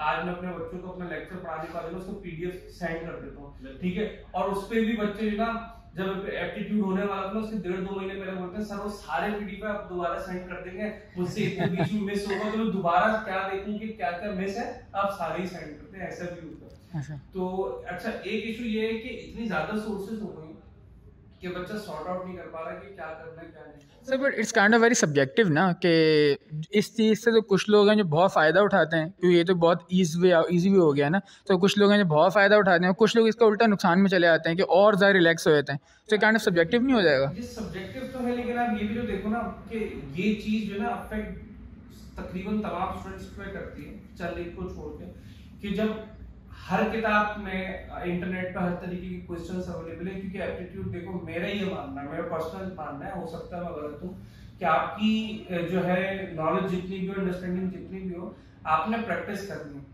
अगर आप क्वेश्चंस की प्रैक्टिस नहीं करेंगे तो आप जितना ही अच्छा टीचर से पढ़ लें और जितनी ही बार किताब रीड कर लें, आप मेरे ख्याल से इतना अच्छा स्कोर टेस्ट में नहीं कर पाएंगे। क्योंकि टेस्ट में कैसा क्वेश्चन आने वाला है आपको इस बात का आइडिया नहीं। वही बात है, प्रैक्टिस में एग्जाम परफेक्ट वाली बात, वही बात है। तो आप प्रैक्टिस करने के लिए होते हैं क्वेश्चंस। यार मैं अभी लिटरली एक बात बता रहा हूँ कि मैं अभी रिसेंटली मैंने जो ना फेसबुक पे ग्रुप ज्वाइन किया एमडी कैट अपडेट 2023। तो उसमें कोई समथिंग है, कोई ग्रुप है जो जिसने अपना एक ग्रुप बनाया और वो रोजाना जो ना वहाँ पे पोस्ट डालते हैं डिफरेंट सब्जेक्ट्स की। मैं तकरीबन दिन में 2 से 3 पोस्ट उनकी देखता हूँ जिनमें वो सवाल जो है ना एक शेयर करते हैं, बच्चों से जवाब मांगते हैं और बच्चे खुश हो रहे हैं कि यार हमारी प्रैक्टिस हो रही है, वो अपने स्कोर्स देख रहे होते हैं कि हाँ हमने यार सब्जेक्ट के हवाले से बात कर रहा हूँ, ठीक है। शायद हर बंदा मेरी बात ना समझे। सवाल उन्होंने अपडेट किया कि the highly electronegative element is option C में फ्लोरीन, क्लोरीन, ब्रोमीन, आयोडीन। मैं एक बात कह रहा हूँ कि एप्टीट्यूड जो बच्चा दे रहा है ना उसका इतना तो यार आइडिया होता है, उसकी इतनी तो नॉलेज होती है कि उसने जो ना आंखें बंद करके क्लास 9 का स्टूडेंट भी कहेगा कि fluorine is the most electronegative element. तो ऐसे सवाल अगर आप प्रैक्टिस करने जा रहे हो ना तो आपकी कोई तैयारी नहीं है ऐसा, क्योंकि आप वो अब इतना लो लेवल आप मतलब डिफिकल्टी लेवल आपने इतना लो कर दिया तो ऑब्वियसली अब हाई पे आप फंस जाओगे। जो आप मार्केट से जो बहुत सारी किताबें खरीद लेते हैं या इंटरनेट से बहुत सारे सवाल प्रैक्टिस कर रहे होते हैं ना, उनमें से एक बड़ी तादाद सवालों की ऐसी जो आपके काम की ही नहीं है, जो इंतहाई बेकार सवाल। ऐसा ही तो आपको कुछ सर्टेन क्वेश्चंस हैं जिनकी प्रैक्टिस होनी चाहिए। जैसे कि कुछ समझदार बच्चे ऐसे होते हैं कि सवाल देख के आइडिया लगा लेते हैं कि ये हमारे काम का है या नहीं, लेकिन एक एवरेज स्टूडेंट। और क्योंकि सर ये जो इस तरह अंदाज़ा लगाना है, तो आई फील लाइक कि ये इंटर के लेवल तक बच्चे में इतनी मैच्योरिटी कम होती है बच्चों के, वो इस चीज़ को सॉर्ट आउट कर सकें। जैसे अब बंदा ग्रेजुएशन के बाद या यूनिवर्सिटी में जाकर उसको आइडिया हो जाता है कि ये मेरे काम का नहीं है ये चीज़ ना। हम लोग जैसा कि यूनिवर्सिटी के सवाल करते हैं ना, तो हम लोग को पता होता है कि ये हमारे पेपर में नहीं आने वाली, ये बुक भी पढ़ने में पता होता है इतना डिटेल में नहीं जाने वाले ये लोग, तो हम उसको वैसे ही स्किप कर देते हैं। लेकिन आई फील लाइक कि इंटर तक तो मुझे भी पर्सनली होता था यार, ये भी ना आ जाए, ये भी ना आ जाए, ये भी ना आ जाए, सब पढ़ लो, उसमें कुछ भी नहीं हो पाता एंड में। तो जो एक बड़ी तादाद स्टूडेंट्स की होती है ना, वो एवरेज माइंड की होती है। सही है, मैं ये नहीं बोला कि एवरेज बहुत नहीं है, वो एवरेज, हाँ मतलब वो कुछ भी कर सकता है, ऐसा ही है, ठीक है, वो पोजीशन भी ला सकता ऐसा ही है। तो जो एवरेज माइंड के स्टूडेंट होते हैं ना, उसका बहुत ज्यादा टाइम कंज्यूम हो जाता है ये सॉर्ट आउट करने में कि ये क्वेश्चन काम का है और ये क्वेश्चन काम का है, इसमें बहुत ज्यादा वक्त लगता है। तो इतनी ज्यादा सोर्सेस अवेलेबल होना भी स्टूडेंट के लिए नुकसान है। अच्छा, सेकंड थिंग जो मेरी नजर में वो ये कि मेंटल पीस बहुत इंपॉर्टेंट होता है किसी भी लेवल के स्टूडेंट के लिए। सही है। और लेकिन स्पेशली जब एप्टीट्यूड का टाइम आता है ना, तो एप्टीट्यूड में मैंने तकरीबन हर साल देखे कि एप्टीट्यूड जब स्टार्ट होता है ना, तो जो एक मेजॉरिटी स्टूडेंट्स की होती है वो बहुत चिल कर रही होती है, वो एंजॉय कर रही होती है कि यार हम एप्टीट्यूड में आ रहे हैं। फिर वक्त गुजरता है और वो ऐसी क्लासेस अटेंड कर रहे हैं, कभी नहीं कर रहे, घर पे पढ़ रहे हैं, नहीं पढ़ रहे। लेकिन जब एग्जाम करीब आता है ना, तो तकरीबन हर मेडिकल का स्टूडेंट ना सीरियस हो जाता है। शुरू में हो ना हो, आखिरी के कुछ महीनों में हो जाता है बहुत ज्यादा सीरियस। ये मैंने मेडिकल के स्टूडेंट में एक पैटर्न नोट किया। और वो इतना सीरियस हो जाता है कि उसको फिर जो ना, जो भी उसकी फील्ड है, अगर वो एमबीबीएस करना चाह रहा है या बीडीएस करना चाह रहा है, उसको उसके अलावा कुछ भी ना दिखाई देता है ना सुझाई देता है। अब वो ये नहीं देख रहा कि उसने शुरू के इतने मन जाया किया, वो बस ये देख रहा है कि यार मैं आखिरी के 2 महीनों में बहुत लग के पढ़ रहा हूँ। अब जिस दिन उसका जो जैसे जैसे दिन करीब आ रहे होते ना, तो यहाँ पर प्रेशर बहुत बढ़ता है और रिटेंशन पावर और कम होना शुरू होती है और वो कोलैप्स करते हैं ना। वो बहुत ही वर्स्ट सिचुएशन होती है। मैंने तकरीबन अपने छोटा सा एक्सपीरियंस है, मेरा कोई ज्यादा बड़ा एक्सपीरियंस नहीं टीचिंग का, लेकिन उसमें मैंने 3 स्टूडेंट्स ऐसे देखा जो मेंटल ब्रेकडाउन का शिकार हुए या जिन वो कोलैप्स कर गए। और एक तो ऐसा हो गया कि जिसकी बहुत अच्छी तैयारी थी, मुझे मतलब था कि यार ये तो कुछ कर जाएगा ये स्टूडेंट, उसने टेस्ट से 1 हफ्ते पहले मुझे मैसेज करके कांटेक्ट करके माजरत की, क्योंकि एक स्टूडेंट टीचर के कोऑर्डिनेशन होता है, ठीक है, आपको पता होता है कि यार मेरा ये स्टूडेंट बहुत अच्छा कर सकता है, स्कोर कर सकता है। उस स्टूडेंट ने मुझसे माजरत की, इस बात की कि सर मैं टेस्ट अटेम्प्ट नहीं करूंगा। क्यों नहीं करूंगा? मैं जो है मेरी तबीयत बहुत खराब हो रही है, मुझे पैनिक अटैक्स हो रहे हैं और मैं बहुत टेंशन में हूँ और मैं पिछले 3 दिन हॉस्पिटल में रहकर आया हूँ और अब मेरी हालत अभी भी जो है सही नहीं हो रही, मुझे एक डर है, तो मैं टेस्ट नहीं दे सकता, मैं अगले साल तैयारी करूंगा। या फिर कुछ स्टूडेंट्स ऐसे देखें कि जो टेस्ट हो गया, टेस्ट तक तो हो गया बुरा, टेस्ट के बाद जो स्कोर होता है ना, उसको बर्दाश्त नहीं कर पाता। पता नहीं क्यों मेडिकल के एक स्टूडेंट ऐसा होता है जो जितना भी चलो, वो मेडिकल का टेस्ट देने के बाद ना बहुत ज्यादा जैसे बोलते हैं ना सीरियस हो जाता है अपने रिजल्ट को लेकर, और वो उसके मतलब का रिजल्ट नहीं होता ना, तो वो कुछ भी कर देता है। इसका बहुत बड़ा रीज़न आई फील लाइक ये भी है कि आगे जो नज़र आ रहा होता है ना स्टूडेंट को, देखें अगर फॉर एग्जांपल टेस्ट स्कोर अच्छा आया है तो उसका गवर्नमेंट यूनिवर्सिटीज़ में होगा। गवर्नमेंट यूनिवर्सिटीज़ में बहुत बड़ा फैक्टर जो मुझे फील होता है, गवर्नमेंट यूनिवर्सिटीज़ में साल का 30,000 रुपये। अगर आपका टेस्ट स्कोर अच्छा नहीं आया, आगे 14 लाख रुपए देने साल के, बहुत सारे लोग तो पे ही नहीं कर सकते। सही है, मेजॉरिटी ऑफ द पीपल वो नहीं पे कर सकते 14 लाख साल के। 14 लाख साल का मतलब है 1 करोड़ 5 साल का, तो ऑलमोस्ट। तो जो लोग नहीं पे कर सकते उन बच्चों को नज़र आ रहा होता है ये टेस्ट को नहीं अच्छा आया, तो हमारा जो ये ख्वाब था जो इतने साल से हम डॉक्टर बनने का देखे थे वो ख़त्म हो गया। तो वो टेस्ट स्कोर को लेके अपना वो बेसिकली टेस्ट स्कोर उनकी एक फील्ड डिफाइन कर रहा होता है ना। बाकी जो जहाँ पे टेस्ट हो रहे हैं, किसी बच्चे ने IBA का टेस्ट दिया किसी फील्ड के लिए, नहीं हुआ किसी और यूनिवर्सिटी में दे देगा। इतनी बहुत सारे ऑप्शन है ना, और उनकी फ़ीस कितनी मतलब ठीक है, लेकिन साल के अलग IBA की 2-3 लाख रुपए आएगा साल की, या पता नहीं कितनी, किसी की सेमेस्टर की लाख रुपए होती है कितनी, हाँ मुझे इतना मुझे एग्जैक्ट नहीं, लेकिन ये कि बहुत मेडिकल के हिसाब से बहुत ज़्यादा कम है, सही होंगे 1/4 भी नहीं होगी। तो मैं वो बात कर रहा हूँ कि वो जो टेस्ट को लेके सीरियस होने का एक बहुत बड़ा रीज़न पीछे फाइनेंशियल स्टेटस भी तो है ना। हाँ, ये बात एक और चीज़ है जो मुझे पर्सनली फील होती है फ्रॉम द डे फर्स्ट। देखो फाइनेंशियल कंडीशंस हर किसी को अपनी मालूम होती हैं कि वो plan A, plan B, plan C क्या रख सकता है और क्या हो सकता है। बट जब बच्चा फर्स्ट ईयर से अपना पढ़ के फ्री हुआ और उसके बाद उसने टेस्ट की तैयारी के लिए किसी एकेडमी को ज्वाइन किया, किसी भी जगह उसने पढ़ना शुरू कर दिया, सेल्फ स्टडी करना शुरू कर दिया, जो सबसे अहम चीज़ होती है वो आखिरी दिन तक नहीं होती, और वो है रियलाइजेशन। बच्चा ये समझता ही नहीं है कि एक्चुअली वो अब किस चीज की तैयारी करने जा रहा है। उसने 9 पढ़ी है, मैट्रिक पढ़ी है, फर्स्ट ईयर पढ़ी है, सेकंड ईयर पढ़ रहा है, उसने 4 साल इस तरह की स्टडी की है कि जिसमें साल के आखिर में देख लो पास पेपर देख लो, उसके क्वेश्चन देख लो, पेपर अच्छा हो जाता है, उसका माइंडसेट ये है। उसको तो ये समझ ही नहीं पड़ती है काफी महीनों तक कि भाई तुम्हारा टेस्ट ऐसा होगा कि जो इससे पहले ना कभी किसी ने देखा ना कभी किसी ने पढ़ा। तुम्हारा तो कॉन्सेप्ट्स का टेस्ट होगा, तुम्हारा तो ये चांस है जिसके बाद तुम्हें मजीद चांस तो मिलेंगे, मगर वो एक रिपीट करने वाले की बच्चे की हैसियत से मिलेंगे। बच्चे की रियलाइजेशन नहीं होती वेरी फर्स्ट, जिसके बाद क्या होता है वो भेड़ चाल में चलना शुरू होता है।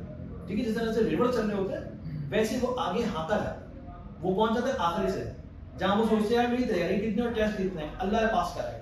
ठीक है, अल्लाह के आसरे भी निकल जाते हैं। टेस्ट पास नहीं हुआ, देखो यार कितना बड़ा हमारे साथ बुरा हो गया। वो ट्रॉमेटिक, मेरे ऐसे स्टूडेंट्स हैं जो बिल्कुल ट्रॉमा लाइक सिचुएशन में चले गए कि हमारा टेस्ट क्लियर नहीं हुआ तो बस हमारी जिंदगी बर्बाद हो गई। हॉस्पिटलाइज रहे 2 से 3 महीने, उनका बाकायदा ट्रीटमेंट हुआ, तो फिर उन्होंने नेक्स्ट ईयर अटेम्प्ट करने की कोशिश करो, कामयाब हो गए। So the matter is they don't realize what they have to do in future and what they must do, what they should do at all cost.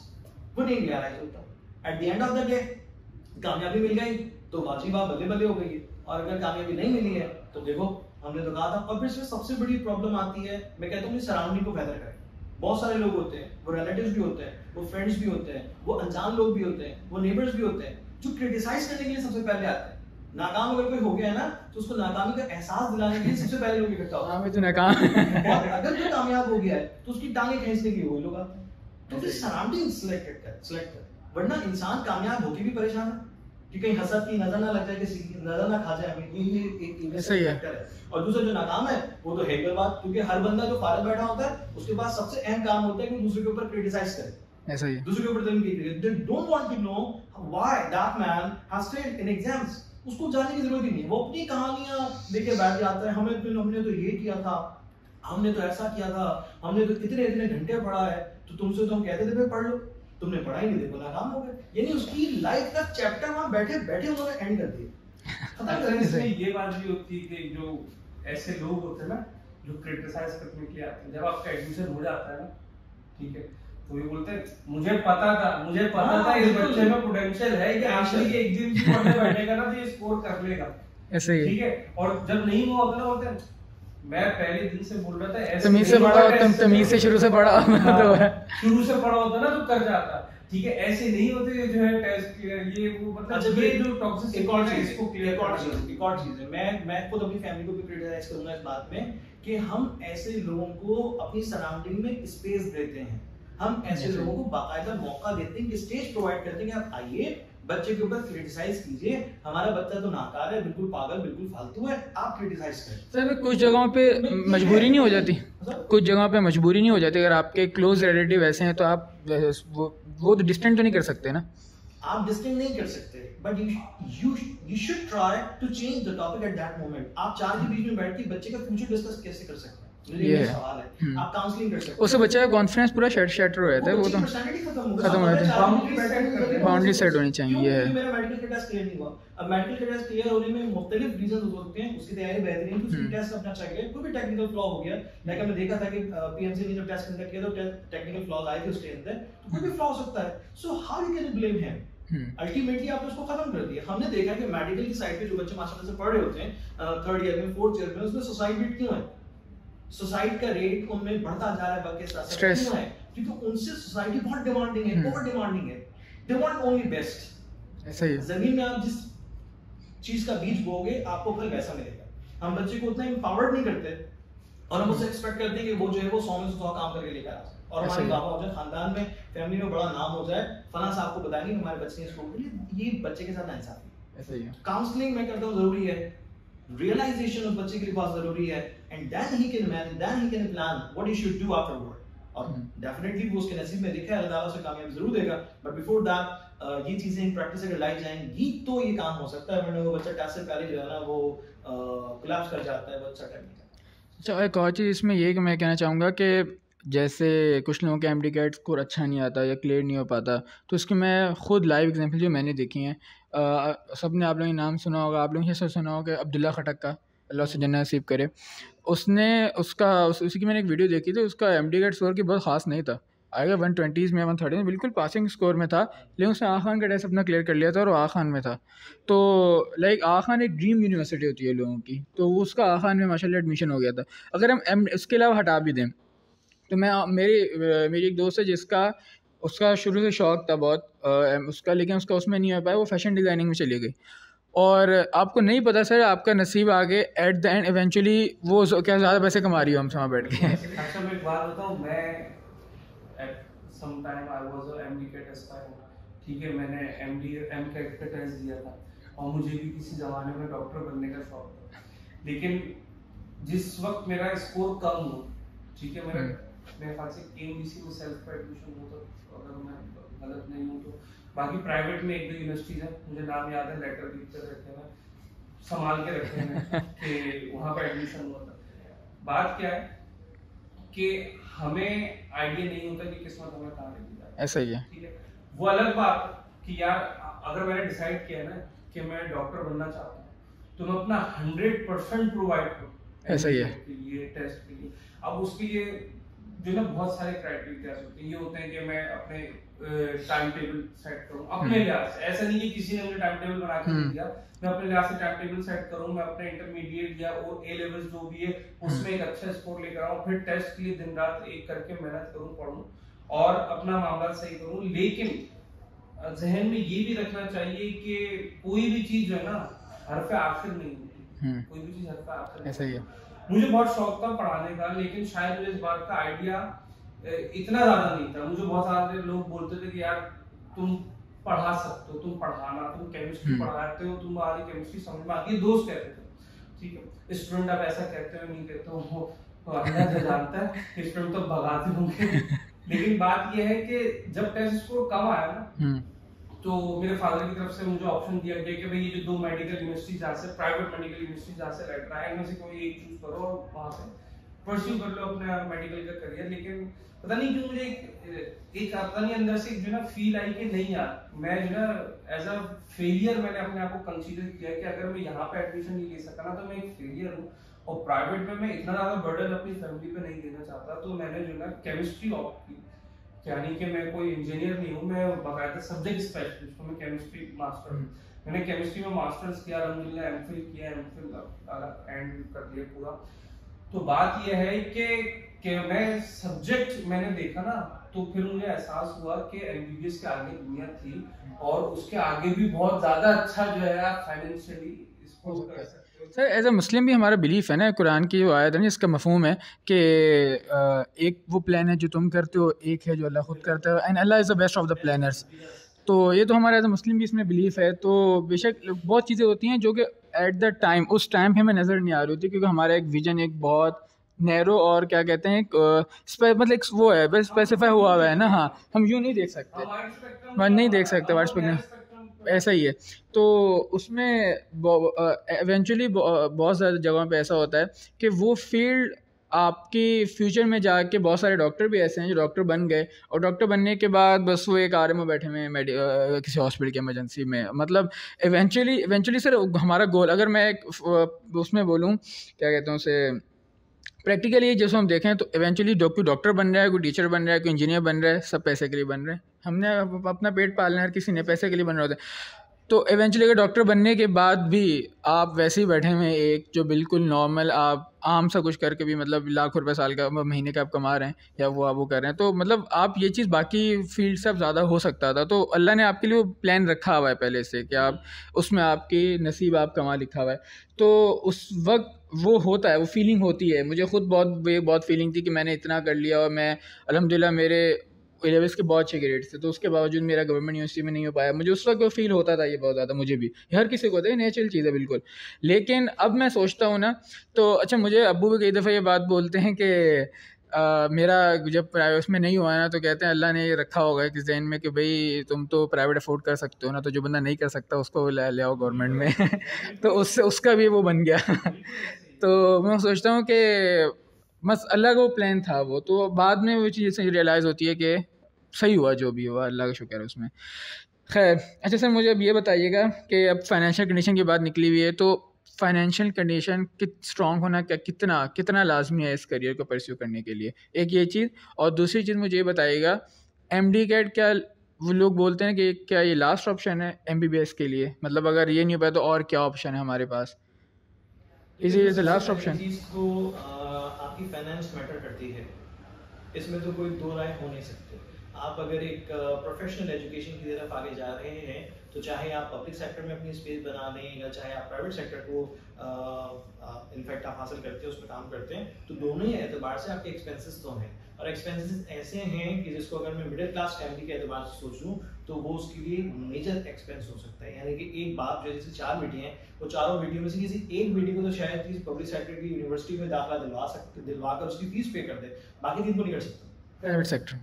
Private sector तो मुमकिन ही नहीं मिडिल क्लास के, साफ सी बात मुमकिन नहीं, क्योंकि उसकी अपनी जो फाइनेंशियल कंडीशंस हैं, जैसे कि हम इस वक्त यूज करते जा रहे हैं अपनी परचेजिंग पावर, हम सर्विस परचेज करते हैं किसी भी कॉलेज की किसी भी यूनिवर्सिटी की, हमारी परचेजिंग पावर ही रिड्यूस होती जा रही है के साथ साथ। So how we can get that offer, how we can get that education, ये तो मतलब मिडिल क्लास के लिए पब्लिक सेक्टर तो मैं कहता हूँ कि मुमकिन से अब बाहर चला है। लेकिन स्टिल आपकी बात बीच में काट के मैं बोलूंगा कि हमें अप्रिशिएट करना चाहिए उन फादर्स को। नहीं, इसमें कुछ नहीं, इसमें कुछ नहीं, बिल्कुल जिनके 4 बच्चे 5 बच्चे या 3 बच्चे जो है उन्होंने सबको, जिसे बोलते हैं अगर वो मिडिल क्लास फैमिली से और सबको जो है जो पब्लिक सेक्टर में एडमिशन करवाया, तो हमें उन फादर्स को अप्रिशिएट करना चाहिए कि मतलब देखने को जो ना फाइनेंसेस देखे तो नामुमकिन तरीन काम है, लेकिन वो बंदा किस तरीके से अपनी औलाद के लिए मुश्किल बहुत मुश्किल है, वो जानता है और उसको खुदा जानता है। इसमें एक और की फैक्टर है जो मैंने अपनी लाइफ में ऑब्जर्व किया, देखा, समझा, सीखा, जिसमें पैशन होता है ना, मतलब जुनून है किसी काम को करने का, वो बिल्कुल पानी की तरह है, और पानी अपना रास्ता बना लेता है। पानी को रास्ते की जरूरत नहीं होती, पानी रास्ता अपना खुद बनाता है। ऐसा ही तो जिसमें एक आग भड़क रही है ना किसी काम की करने की, तो वो तो अपना रास्ता जो है ना वो बना लेगा, वो बिल्कुल जैसे कह सकते हैं कि एक एग्जाम्पशन है, यानी वो एग्जाम्पल ही अलग है, वो भी बंदा ही अलग है, वो हम जैसा नहीं। मगर जो एवरेज लोग होते हैं ना, उनको थोड़ा सा पुश फैक्टर चाहिए होता है, मोस्टली एवरेज ही होते हैं। एग्जैक्टली, उसे पुश फैक्टर चाहिए, फाइनेंस की बेसिस पे चाहिए, मोटिवेशन की बेसिस पे चाहिए, रिवॉर्ड्स की बेसिस पे चाहिए, रिकॉग्निशन की बेसिस पे चाहिए। सर इसमें मुझे एक बात बताएं, इस पे अब ये मुझे पता है बहुत क्वेश्चन आएगा, अगर फाइनेंशियल कंडीशन वीक है, कंपटीशन इतना ज़्यादा है कि 12,000 में 1,000 बच्चों को आना है, 12 में से एक बच्चे ने जाना है, तो क्या हम इस कंपटीशन में आए ना? फिर अगर हमारी वीक है तो अगर उसकी विलिंगनेस है और वो समझता है कि हाँ वो इस कंपटीशन में अपना नाम कर सकता है और कोशिश कर सकता है, ठीक है ना, इस एक्टिविटी में। तो सर ये इतना बड़ा काइंड ऑफ गैम्बल कह लें आपके, इसको इतना बड़ा वो लगाना इस पे, क्या ये वो है वर्थ इट है? चांस तो है ना, मतलब चांस तो है। नहीं, अगर फाइनेंशियल कंडीशन वीक है, मुझे पता है मेरी फाइनेंशियल कंडीशन वीक है, मैं एवरेज स्टूडेंट हूँ, मैं कि मुझे पता है कि बहुत हाई फाई भी नहीं हूँ, बहुत मैं एक्स्ट्राऑर्डिनरी हूँ, बिग एवरेज स्टूडेंट हूँ, फाइनेंशियल कंडीशन मेरी वीक है, 12,000 बच्चों में से 1,000 बच्चों ने जाना है, अब मैं क्या इस पे वर्थ इट है मैं इस पे अपना ये करूँ? देखो यार, मैं पर्सनली ऐसे बहुत सारे टीचर्स ठीक है जो अपने किसी स्टूडेंट की जो ना यूनिवर्सिटी की फीस खुद पे कर लो, यानी कि पब्लिक सेक्टर की बात करो, प्राइवेट सेक्टर की, क्योंकि पब्लिक सेक्टर की उन्होंने अपने स्टूडेंट्स को यानी ऑप्शन दिया। तो क्यों ऐसा नहीं कि मतलब कोई रिश्तेदारी थी, उस स्टूडेंट के अंदर चार्म ऐसा था, क्योंकि उस स्टूडेंट के अंदर एबिलिटी थी कि वो हमेशा से जो है एक सक्सेसफुल स्टूडेंट रहा। तो उन टीचर्स ने बाकायदा फिर ये देखा कि सिर्फ फाइनेंसिस जो है ना हिंड्रेंस ना बने उसकी कामयाबी में। अब सर एक्सेप्ट नहीं करेंगे, लेकिन सर की मैं एक बात बता दूं कि सर ने जो ना अपने जो अकेडमी है इसमें ये ऑप्शन रखा है कि जो इंटरमीडिएट की जो मतलब एप्टीट्यूड में एडमिशन होता है सेकेंड ईयर में on the basis of first year admission, तो सर ने फर्स्ट ईयर की जो है परसेंटेज का क्राइटेरिया रखा हुआ, जो सर ने बाकायदा ऐलान नहीं किया। मैंने खुद देखा है फेसबुक पे काफी इंस्टीट्यूट्स ने ना वहाँ पे ऐलान किया हुआ कि भाई इतनी परसेंटेज है ना तो इतना स्कॉलरशिप, इतनी है तो इतना स्कॉलरशिप, मार्केटिंग जैसे होती है, ऐलान नहीं किया हुआ, ठीक है। लेकिन जितनी हमारे पास इंक्वायरीज आती हैं, मैंने अपने सामने देखा, मैं क्लास लेने जा रहा होता हूँ या फिर कभी बैठा होता हूँ क्लास से फारिग होकर, सर जिन पेरेंट्स को डील कर रहे होते हैं तो वहाँ पे सर ने स्टूडेंट्स को बिना ऐलान किए, ठीक है, फेसबुक पे बिना मार्केटिंग किए, बहुत सारे स्टूडेंट्स को जो ना 100% स्कॉलरशिप पे भी रखा हुआ है और बहुत सारे स्टूडेंट्स को 50% स्कॉलरशिप पे भी रखा हुआ है। और मैंने फिर सर को ये मशवरा भी दिया था कि सर आप कर तो रही है काम, चले अच्छी बात है, लेकिन ये आप फेसबुक पे डाल दें, आपका जो ना एकेडमी बहुत अच्छा ग्रो कर जाएगा। मतलब एक चावल से नहीं है ये जो ना मुझे फेसबुक पे डाल के मार्केटिंग नहीं करती, ठीक है। इसका फिर सर वो है ना कि इसका जज़ा आपको अल्लाह डायरेक्टली देगा, फिर अल्लाह जो जज़ा देगा ना वो आपको फेसबुक की मार्केटिंग नहीं दे सकती। बिल्कुल ऐसे ही तो ऐसा सही है है। कि अगर कोई स्टूडेंट पब्लिक सेक्टर के अंदर जो है एडमिशन लेना चाहता है और वो एलिजिबल है, वो क्राइटेरिया मीट कर रहा है, लेकिन फाइनेंसिस नहीं, तो बहुत सारे टीचर्स हैं, बहुत सारी एकेडमीज हैं, वो ठीक है उसको जो है वहां से हेल्प कर रही होती है। और अगर प्राइवेट सेक्टर में एक यूनिवर्सिटी है, ठीक है, बहुत बड़ा नाम है उस यूनिवर्सिटी का, वहाँ पे जो है फाइनेंसिस के बहुत सारे ऑप्शंस होते हैं कि आप लोन ले सकते हैं और जिसको आप बाद में रीपे करते हैं, या फिर जो है आप जो है वहाँ पे सर्विसेज प्रोवाइड करते हैं। यूनिवर्सिटी एक ऐसा है, वो प्राइवेट सेक्टर यूनिवर्सिटी वो ये ऑप्शन दे रहा होता है, यानी उन्होंने क्लियर रखा हुआ है कि यार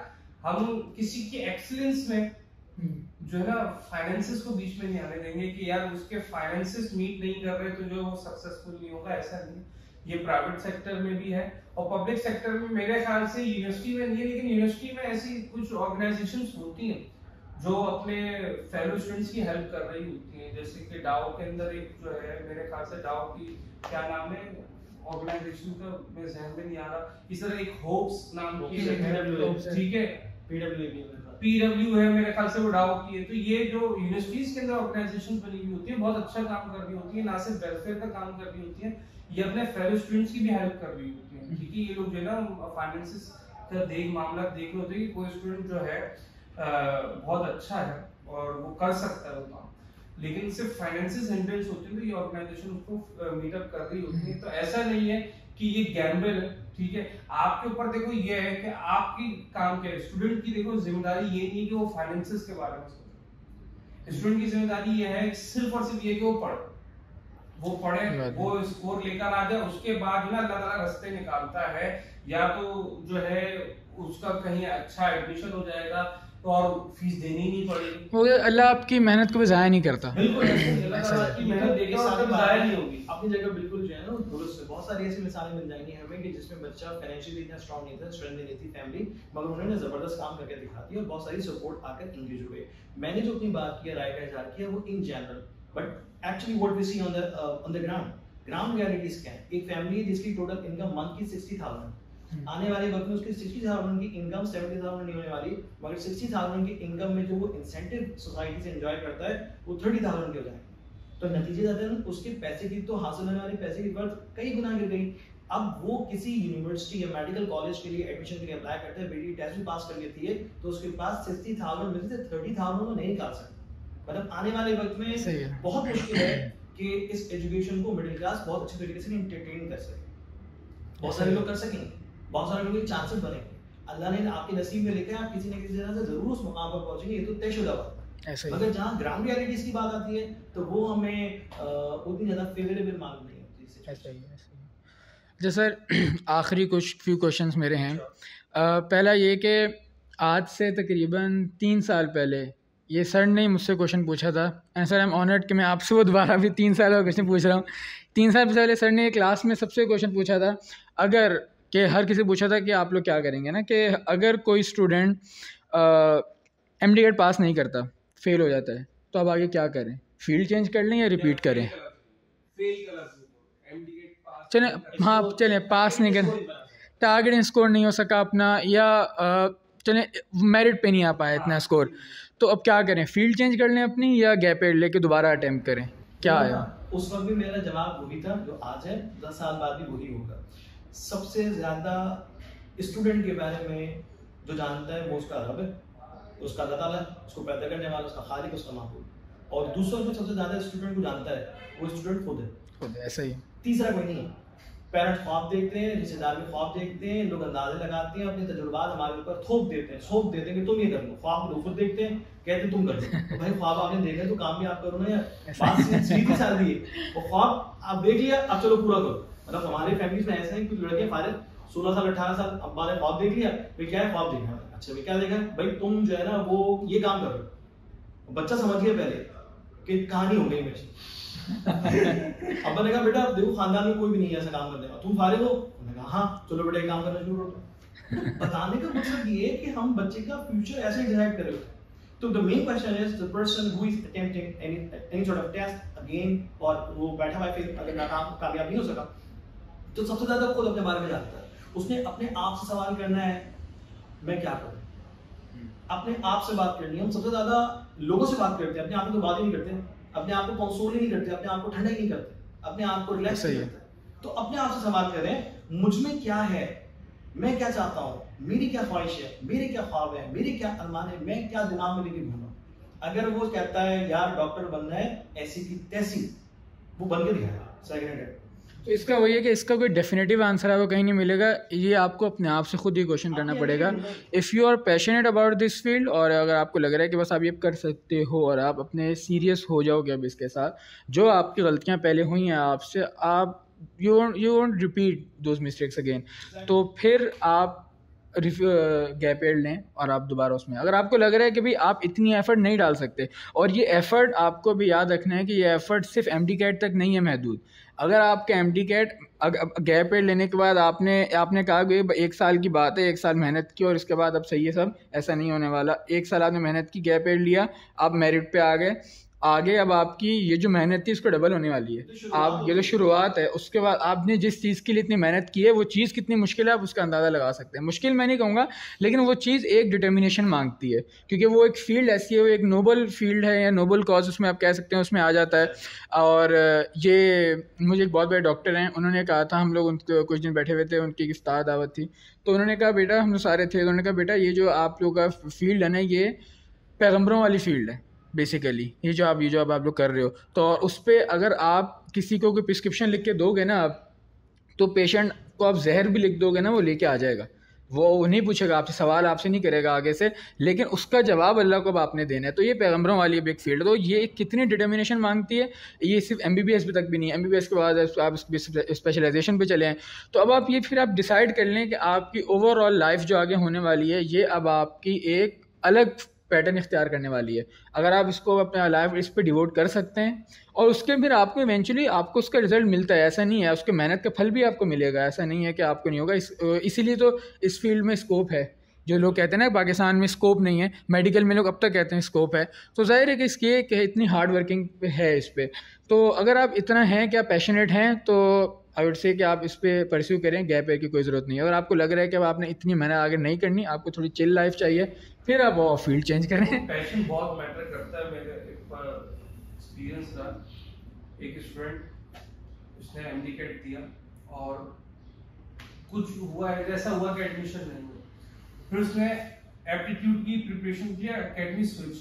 अब उससे एकेडमी स्विच करके जिस एकेडमी में वो स्टूडेंट आया उसमें मैं पढ़ाता था, ठीक है। अब इत्तेफाक से ऐसा कुछ हुआ कि स्टूडेंट के फादर से जो अच्छी सलाह हो गई, तो हमने इंटरमीडिएट में स्टूडेंट को काफ़ी हेल्प करी, और जो है एप्टीट्यूड तो वो एकेडमी में बच्चा पढ़ ही रहा था। और इत्तेफाक से आप ये देखें कि आप किस्मत कहें, बुरी किस्मत कहें या अल्लाह की मसलियत कहें, कि उस साल कोविड आया तो इंटरमीडिएट के एग्जाम्स हुए नहीं। उस बच्चे ने पूरा फोकस ये रखा हुआ था कि मैं अपने इंटरमीडिएट में ना परसेंटेज इंक्रीज करूंगा और फिर एप्टीट्यूड दूंगा तो मेरा एडमिशन हो जाएगा। उस साल एग्जाम्स ही नहीं हुए, उसकी परसेंटेज वैसी की वैसी रह गई, उसने एप्टीट्यूड दिया, नहीं हुआ एडमिशन, दूसरी अटेम्प्ट एडमिशन नहीं हुआ। वो बच्चा, मैं बोलता हूँ कि इतनी बुरी स्टेट में चला गया कि उसके फादर ने, उसकी मदर ने उसको काफी समझाया, हमें बोला कि यार आप लोग समझाएं, कि हमारा समझाना लेकिन स्टार्ट का समझाने का अलग होता है। हमने काफी बोला कि भाई छोड़ दो, ठीक है, कर लिया ना, 2 बार ट्राई कर लिया, छोड़ दो, आगे आओ, जिंदगी बहुत बड़ी है और दुनिया में बेशुमार फील्ड है। लेकिन उस बच्चे का पैशन आप चेक करो कि यार उसने नहीं में तीसरी अटेम्प्ट कर, ठीक है। ये पैशन मैंने मेडिकल के स्टूडेंट्स में देखा है। मैंने, हो सकते हैं इंजीनियरिंग वगैरह में हो कहीं ऐसा, ठीक है, कॉमर्स के स्टूडेंट्स में, लेकिन मैंने मेडिकल के स्टूडेंट में देखा। उस स्टूडेंट ने तीसरी बार अटेम्प्ट किया, फिर से इंटरमीडिएट किया, फिर से एप्टीट्यूड उसी एकेडमी में जहाँ पर मैं पढ़ा था वहीं तो उसने दोबारा एडमिशन लिया, दोबारा पढ़ा, और फाइनली वो स्टूडेंट इस वक्त जो है ना एक कराची के बहुत अच्छे यूनिवर्सिटी के अंदर, पब्लिक सेक्टर यूनिवर्सिटी के अंदर, मैं ना स्टूडेंट का नाम बता रहा हूँ ना यूनिवर्सिटी का नाम बता रहा हूँ, वो यूनिवर्सिटी का बता दें सर, चले यूनिवर्सिटी का बता दें, चले या केएमडीसी में उसका माशाल्लाह, केएमडीसी के अंदर उसका मेरिट एमबीबीएस में एडमिशन हो गया। और यकीन मानो, जब जिस दिन उसका एडमिशन हुआ था, उसके फादर की कॉल आई थी कि सर उसका एडमिशन हो गया। यकीन मानो जो खुशी मुझे हुई थी ना, मतलब पर्सनली मुझे ऐसा फील हो रहा था कि जो उसके फादर को खुशी हो रही होगी ना, एग्जैक्टली उतनी खुशी मुझे हो रही थी कि 2 साल की मेहनत थी ये यार। 2 साल हमने टेंशन ली कि बहुत बड़ा टाइम है। टेस्ट हुआ ना, टेस्ट के बाद से मैं हर 2 दिन बाद जो है ना फॉलो अप करता था कि हाँ भाई सब सही चल रहा है, आपका बच्चा सही है, कोई तबीयत वगैरह खराब तो नहीं कर रही, उसने कोई डिप्रेशन में तो नहीं चली गया, या कोई वो टेंशन में तो नहीं है कि क्या स्कोर आएगा, या फिर जब रिजल्ट अनाउंस हो रहे थे तो मैं जो है फादर से कांटेक्ट में रहता था। तो पैशन बहुत मैटर करता है रिपीटर्स के लिए स्पेशली, क्योंकि अगर आपका स्कोर अच्छा नहीं हुआ और आप उस वक्त जो है अनसक्सेसफुल रहे हैं एडमिशन हासिल करने में, तो अब आपने रिपीट करना है या नहीं ये आपके ऊपर डिपेंड कर रहा है। जैसे कि आप दोनों ने कहा पैशन बहुत मैटर करेगा, कि अगर स्टूडेंट ये समझता है कि नहीं यार मेरा इसके बगैर गुजारा नहीं यार मैं कर लूंगा, ठीक है, क्योंकि देखो जब आप रिपीट करने का फैसला करते हो ना, वो फैसला एक दिन का नहीं होता, वो फैसला होता है 1 साल का, और आपने हर दिन 1 साल जितना गुजारना होता है कि वो जज्बात में आके नहीं करना होता है, वो सोच समझ के करना है। क्यों उसका एक और मैं फैक्टर बताऊं कि आपके घर वाले उस वक्त आपको सपोर्ट कर लेंगे, ठीक है, कि मेरा बच्चा रिपीट करना चाह रहा है, करने दो, रिपीट कर दिया, वो एट द मोमेंट होता है, पर वो पूरा साल झेलना। लेकिन वही पेरेंट्स जब 2 हफ्ते बाद, 3 हफ्ते बाद, या महीने बाद, 2 महीने बाद किसी भी बात पे, क्योंकि पेरेंट्स को वैसे इस बात का ख्याल रखना चाहिए, लेकिन स्पेशली हमारे यहाँ नहीं रखा जाता कि एक तो किसी को भी बोलने की ज्यादा, जैसे सर ने कहा कि किसी को भी लाके सामने खड़ा कर दिया जाता है बच्चे के कि हमारे बच्चे को कॉन्फिडेंस शैटर कर दो। इसी तरीके से जो है ना पेरेंट्स को कुछ बातों का ख्याल रखना चाहिए कि ये बात ना नहीं करनी, ये बात एक बार करनी ना, अब रिपीट नहीं करनी। एक बार बच्चे को एहसास दिला दिया ना, अब हर 3 दिन बाद एहसास दिला रहे कि तुम फेल हुए तो यार ये गलत है। एक स्टूडेंट ने फैसला किया कि मैंने रिपीट करना है, पेरेंट्स ने उसको सपोर्ट किया, अब वो खुश हो गया कि यार मेरे पेरेंट्स मेरे सपोर्ट।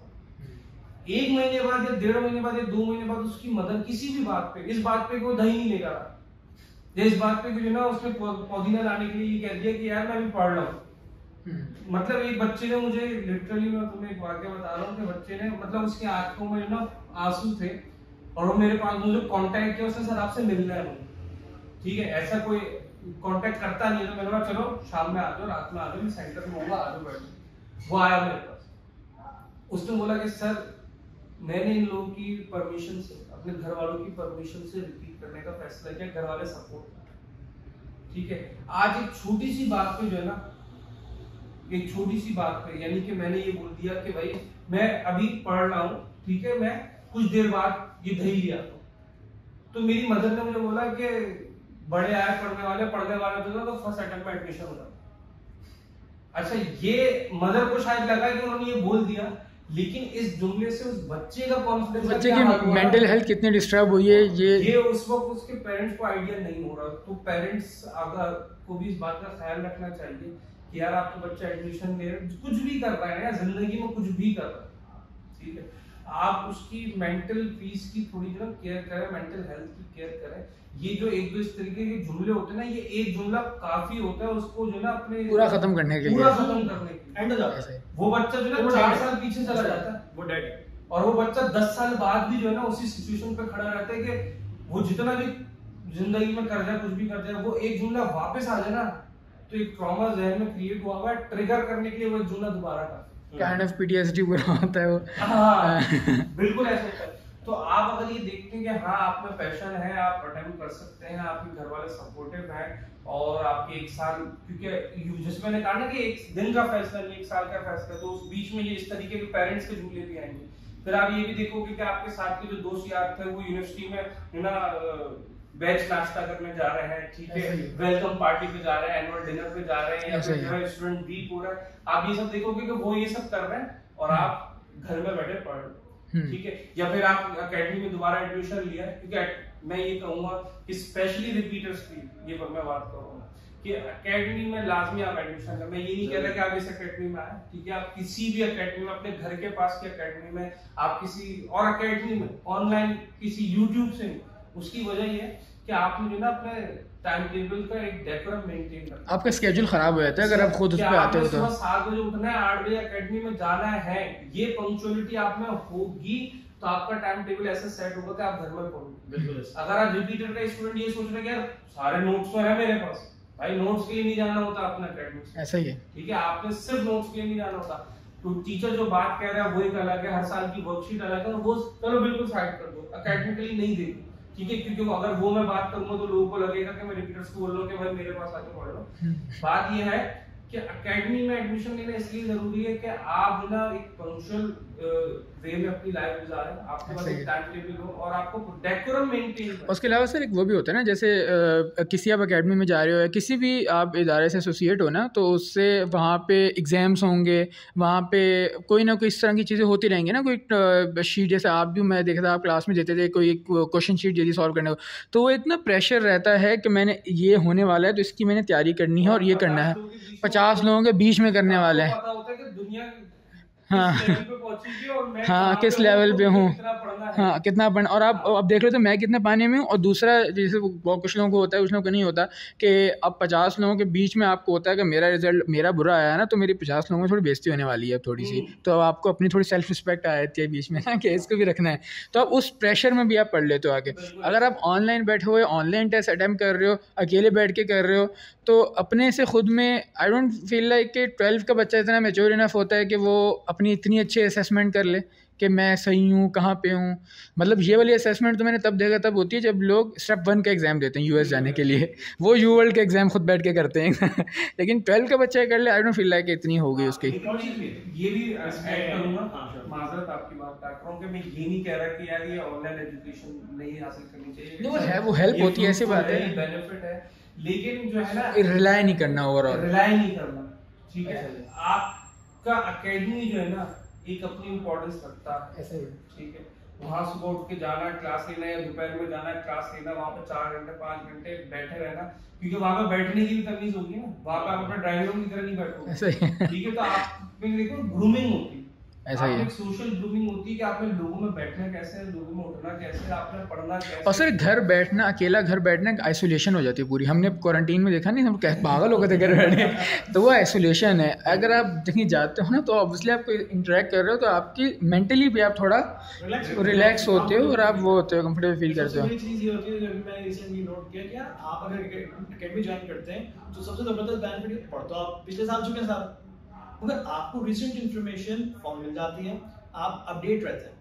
लाइक अगर फर्स्ट ईयर की केमिस्ट्री की और बायोलॉजी की बुक चेंज हो गई और टेस्ट नई चीजें आएंगी, अब मिसाल के तौर पे लास्ट ईयर्स में पीएमसी ने टेस्ट कंडक्ट किया, फिर प्रोविंशियल आ गया और इस साल मुमकिन है कि एनटीएसी टेस्ट कंडक्ट दोबारा कर ले, तो आप अपडेट रहते हैं एकेडमी जाने से। अगर आप वहां नहीं जाते हैं, घर में बैठ के करते हैं, तो आप तो पिछले साल वाला सारा कोर्स लेके जा रहे हैं, ऐसा ही है। आप तो वो एक्चुअल जो मटेरियल आने वाला पेपर में, जो टेस्ट कंडक्ट करने वाली बॉडी है उसकी तो जिस स्पीड से चीजें चेंज हो रही हैं वो आप पिक नहीं करते, ऐसा ही है, अल्टीमेटली आपके लिए बड़ा फ्लॉ साबित होता है। सिर्फ एकेडमी को ज्वाइन करना एक मैं समझता हूं कि एक प्लस पॉइंट है, इम्प्रूवर्स के लिए एक अच्छी बात है, जरूर है। सही सर। वैसे भी लास्ट क्वेश्चन है, इसको हम रैप अप करते हैं इसे।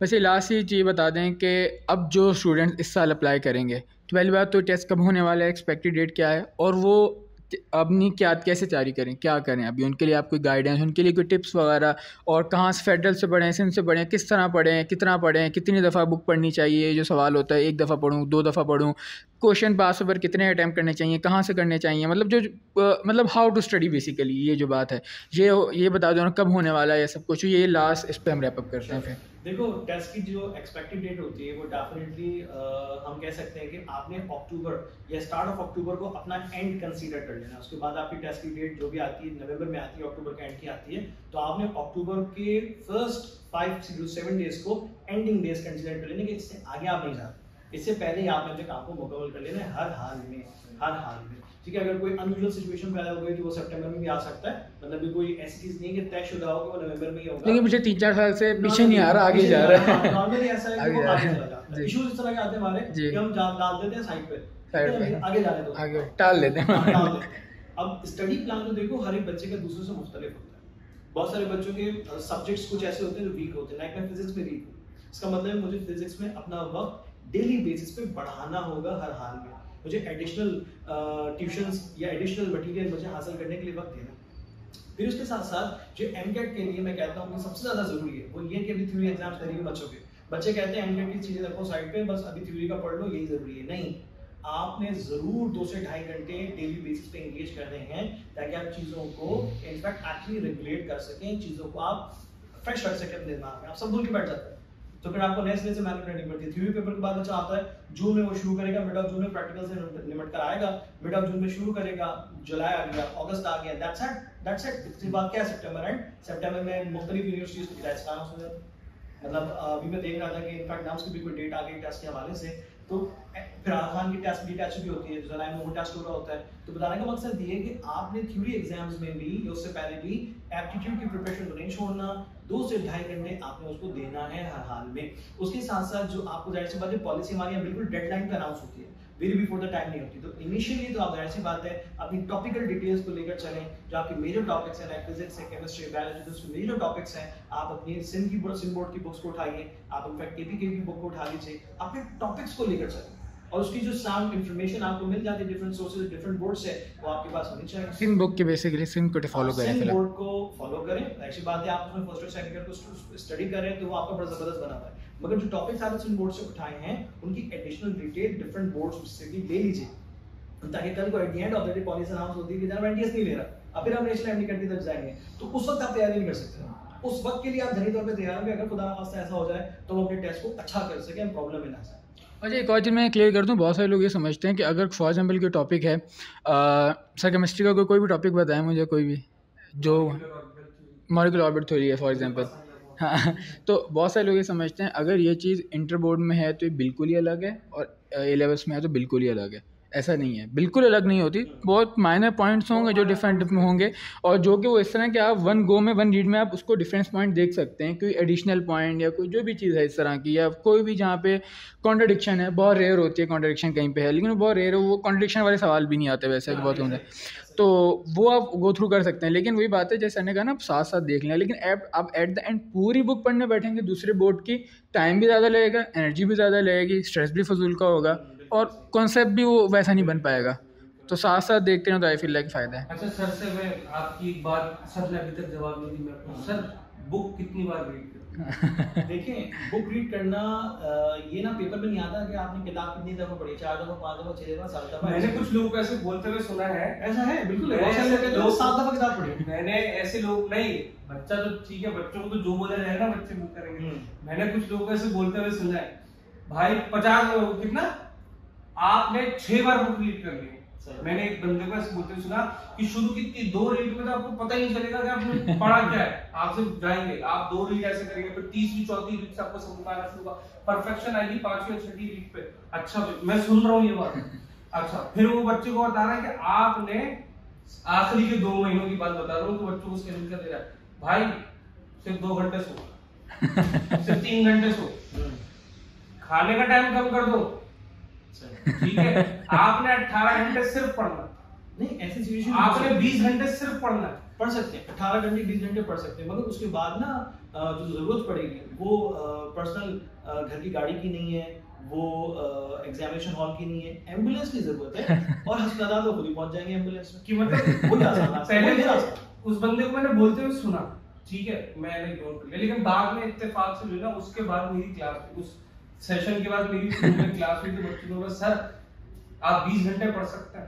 तो ईमानदारी की बात है, देखो मैं भी एक तरीके से मैं स्टूडेंट ही हूँ ना, सर कोई नहीं पढ़ सकता है वैसे, मैं भी एक तरीके के स्टूडेंट ही हूँ ना, और इत्तेफाक से उस वक्त मेरे एमफिल के एग्जाम्स चल रहे थे, ठीक है, ये स्टार्ट होने वाले थे, तो मैंने बोला भाई क्या हो गया, मैंने बोला मैं तो पूरा दिन पढ़ा रहा होता हूँ, मैं तो पढ़ता ही रहा हूँ, और 3-4 घंटे ज्यादा तो मुझसे पढ़ा ही नहीं जाता, ठीक है, तो सर उन्होंने मुझे बोला कि 20 घंटे पढ़ो, तो बोला यार वो पढ़ते हूँ, ठीक है, तुम पढ़ सकते हो तो पढ़ लो, लेकिन मैं इतना कहूंगा, मैं जैसे मेरा जो सोच है ना उसके मुताबिक मैं बच्चों को बोलता हूँ भाई नींद रखो पूरी, 8 घंटे सो, उसके बाद डिसाइड करो कितना पढ़ो, ऐसा ही है, 8 घंटे सो, ऐसे रेस्टफुल स्लीप में, ऐसे नहीं कि रात के 3 बजे सो रहे हैं और दोपहर तक 2 बजे सो रहे हैं। जैसे वो कहते हैं ना कि रात अल्लाह ने सोने के लिए बनाया, तो रात की नींद में फ़र्क है, अब दिन की नींद और रात की नींद में ज़मीन आसमान का फ़र्क है।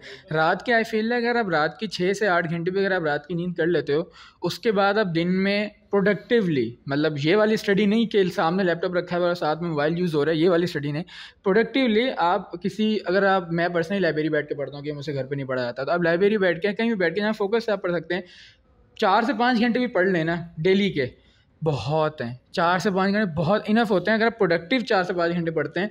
और उसमें वो कहते हैं ना कि वो आपके इनफ होंगे आपको। और दूसरी बात है कि सर वो है ना कि आपकी रिटेंशन पावर कितनी स्ट्रांग है, हर बंदे पे डिफरेंट मैटर करता है ना। मुझे अगर मेरी टेंशन बहुत ज़्यादा स्ट्रांग नहीं है तो मैं एक चीज़ को 2 दफ़ा पढ़ूंगा 3 दफ़ा पढ़ूंगा, लेकिन ओवरऑल अगर मैं एवरेजली आंसर दूँ तो आई फील है कि सर अगर कोई बंदा 2 दफ़ा बुक पढ़ रहा है तमीज़ से तो इनफ है मेरे ख्याल से। बहुत दफ़ा है, मतलब एक बार भी अगर आप तमीज से पढ़ो काफी, 2 बार बहुत है। 2 दफ़ा ये कि आपकी उसमें ग्रिप बहुत अच्छी हो जाएगी आपकी। मैं मतलब उसमें बोलूँगा अगर आपकी रिटेंशन पावर इतनी स्ट्रांग नहीं है तो आप 2 दफ़ा में आप उसको ग्रिप कर सकते हो। 2 दफा आपकी बुक रीड ये मैक्सिमम है। लेकिन वो और फिर वही कि आपका स्केड्यूल किस तरीके का बन रहा है रात सोने के लिए, ठीक है। मैं एक पर्सनली एक स्केड्यूल किसी जमाने में मैंने फॉलो किया था। मैं रात को 10-11 बजे सो जाता था, ठीक है, और सुबह 4-4:30 बजे उठ।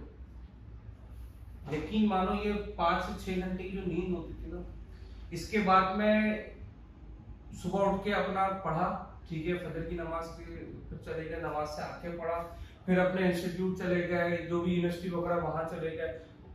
यकीन मानो दोपहर की नींद का भी मजा आता था और नींद का टाइम मिल जाता था, ठीक है, और बहुत ही प्रोडक्टिव डे होता था। क्योंकि जो सुबह 4 बजे उठने के बाद 4:30 बजे उठने के बाद जो फजर से पहले तक का टाइम होता था ना, वो टाइम इतना पीसफुल टाइम है कि मैं उसमें पढ़ भी लेता था और मैं उसमें ये पूरा एक स्केड्यूल बना लेता था कि मुझे क्या करना है, और विद इन 5 मिनट्स 4 मिनट्स में पूरा डे की प्रोडक्टिविटी जो सेशन है वो पूरा बना लेता था कि भाई मैं ये करूंगा। मैं ये नहीं कि वो जो रिवायती स्केड्यूल है सुबह 7 बजे उठेंगे, 7:15 बजे नाश्ता होगा, 7:30 बजे जो है मैं पढ़ने बैठूंगा, 8-8:30 तक पढ़ूंगा, फिर 8:30 से 8:20 का आराम करूंगा। ये वाला स्केड्यूल नहीं बना। सुबह 4 बजे 5 बजे अगर आप ये वाला स्केड्यूल फॉलो कर सकते हो अगर, तो आप सुबह उठ के 4 से 5 मिनट से ये मेंशन करोगे आपने करना है दिन में पूरा क्या करना है, बस जैसे में ये टॉपिक्स हैं मैंने निपटाने हैं आज, और बस लिखना है, सोचना नहीं है, लिखना है। जब at the end of the day जब आप सोने के लिए बिस्तर पर लेटो ना, आपकी वो छोटी सी डायरी है जो भी है जिसमें आप लिख रहे हो, उसमें आप क्रॉस लगाओगे। यस, चेकलिस्ट आप उसकी जो ठीक है, वो क्रॉस लगाओगे ना, यकीन मानो 4 में सेटिस्फेक्शन होती है। क्रॉस लगाया ना तो वो सेटिस्फेक्शन होगी, वहां से मोटिवेशन बढ़ेगी, कंसिस्टेंसी वहां से इंक्रीज होगी, और आप वहां पे देखोगे ना कि यार आज जो ना 4 की जगह 4 में से जो मैंने सिर्फ 2 पे क्रॉस किया, तो वहां से जो है एक पॉजिटिव जिसे बोलते हैं टेंशन क्रिएट होता है। तो ये वो केस है जो आपको अपने ऊपर अप्लाई करना चाहिए। ऐसा ही। अच्छा, इसमें मैं एक चीज़ कहूँगा कि अच्छा जैसे मैंने पहले भी कहा ना कि मेडिकल में आने के बाद MBBS में आने के बाद आपके वैसे ही रंग उड़े आते हैं बहुत से लोगों के।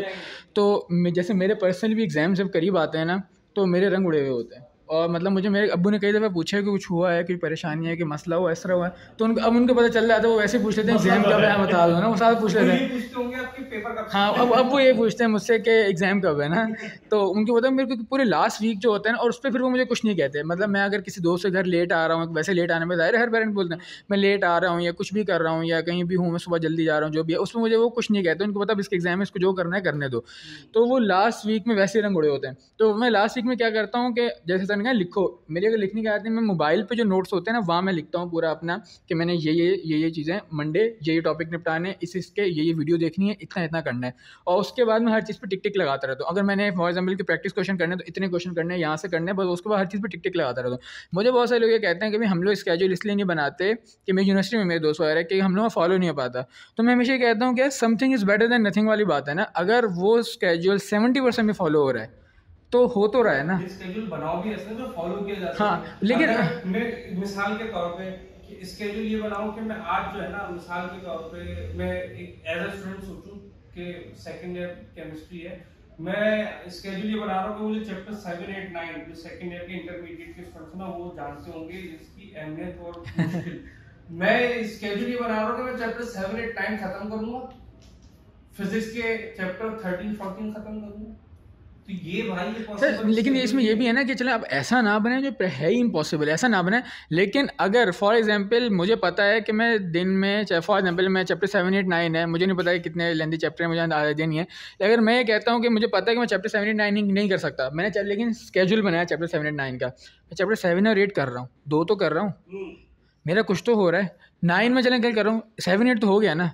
लेकिन अगर मैं बनाए 7, 8 रहा हूँ तो मुझे, और मेरा सिर्फ 7 हो रहा है, तो थोड़ा सा ऊपर रख के कि मैं वो उतना मीट कर लूँ, लेकिन इतना भी ना करूँ कि मुझे पता है कि तो है ही इम्पॉसिबल है। आहिस्ता पुश करें आप, पहले पुश करें अपने आप को। 4 दिन का जो है स्केड्यूल आप ऐसा रखेंगे सिर्फ एक चैप्टर, फिर 4 दिन के बाद थोड़ा सा पुश करने वाली अपने आप को बात है। आहिस्ता पुश करते हुए वही बात है ना कि सबसे बड़ा आपका कंपटीशन जो है वो आप खुद हैं, अपने आप से रखें, तो आप वो है फिर आप जीत गए आप।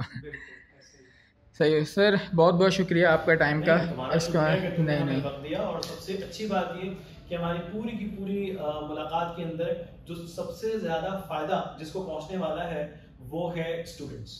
बिल्कुल ये मेरी जाती इंशाल्लाह खुशी का हिस्सा है कि मैं कम से कम इस वक्त में वो सब कुछ कह सका तुम्हारी मदद के साथ कि जिससे हर एक बच्चे का फायदा होगा, और इंशाल्लाह। उसमें कोई डिवीजन नहीं, कोई क्लासिफिकेशन नहीं, जो सुनेगा उसका फायदा, क्योंकि वो तमाम तर बातें जो हमारी जिंदगी के तजुर्बात का निचोड़। ऐसे ही आपका पहला साल होगा, किसी बच्चे का पहला साल होगा टेस्ट का, ऐसे और ही। हमारा हर साल ऐसे ही गुजरा। आपने अपने किस किस तरह के हर टाइप के स्टूडेंट आते हैं, 10-12 साल तो काफी लंबा पीरियड है। Thankful to you Amar that you give some precious time to us and just have some good conversation about the best preparation for the students. I'm so delighted that I have some good time with you today. Thank you sir, thank you. और अगर आप लोगों को अब कोई भी इस पे कोई हो कुछ भी हो तो आप कमेंट सेक्शन में पूछ सकते हैं, मुझे पर्सनली मैसेज करके पूछ सकते हैं, और अगर आपको सर से हो तो मैं आपको सर से डायरेक्टली कांटेक्ट करवा के पूछा दूंगा कि आपको कोई भी आपको क्वेरी हो। So thank you so much for watching, take care, अल्लाह हाफिज़।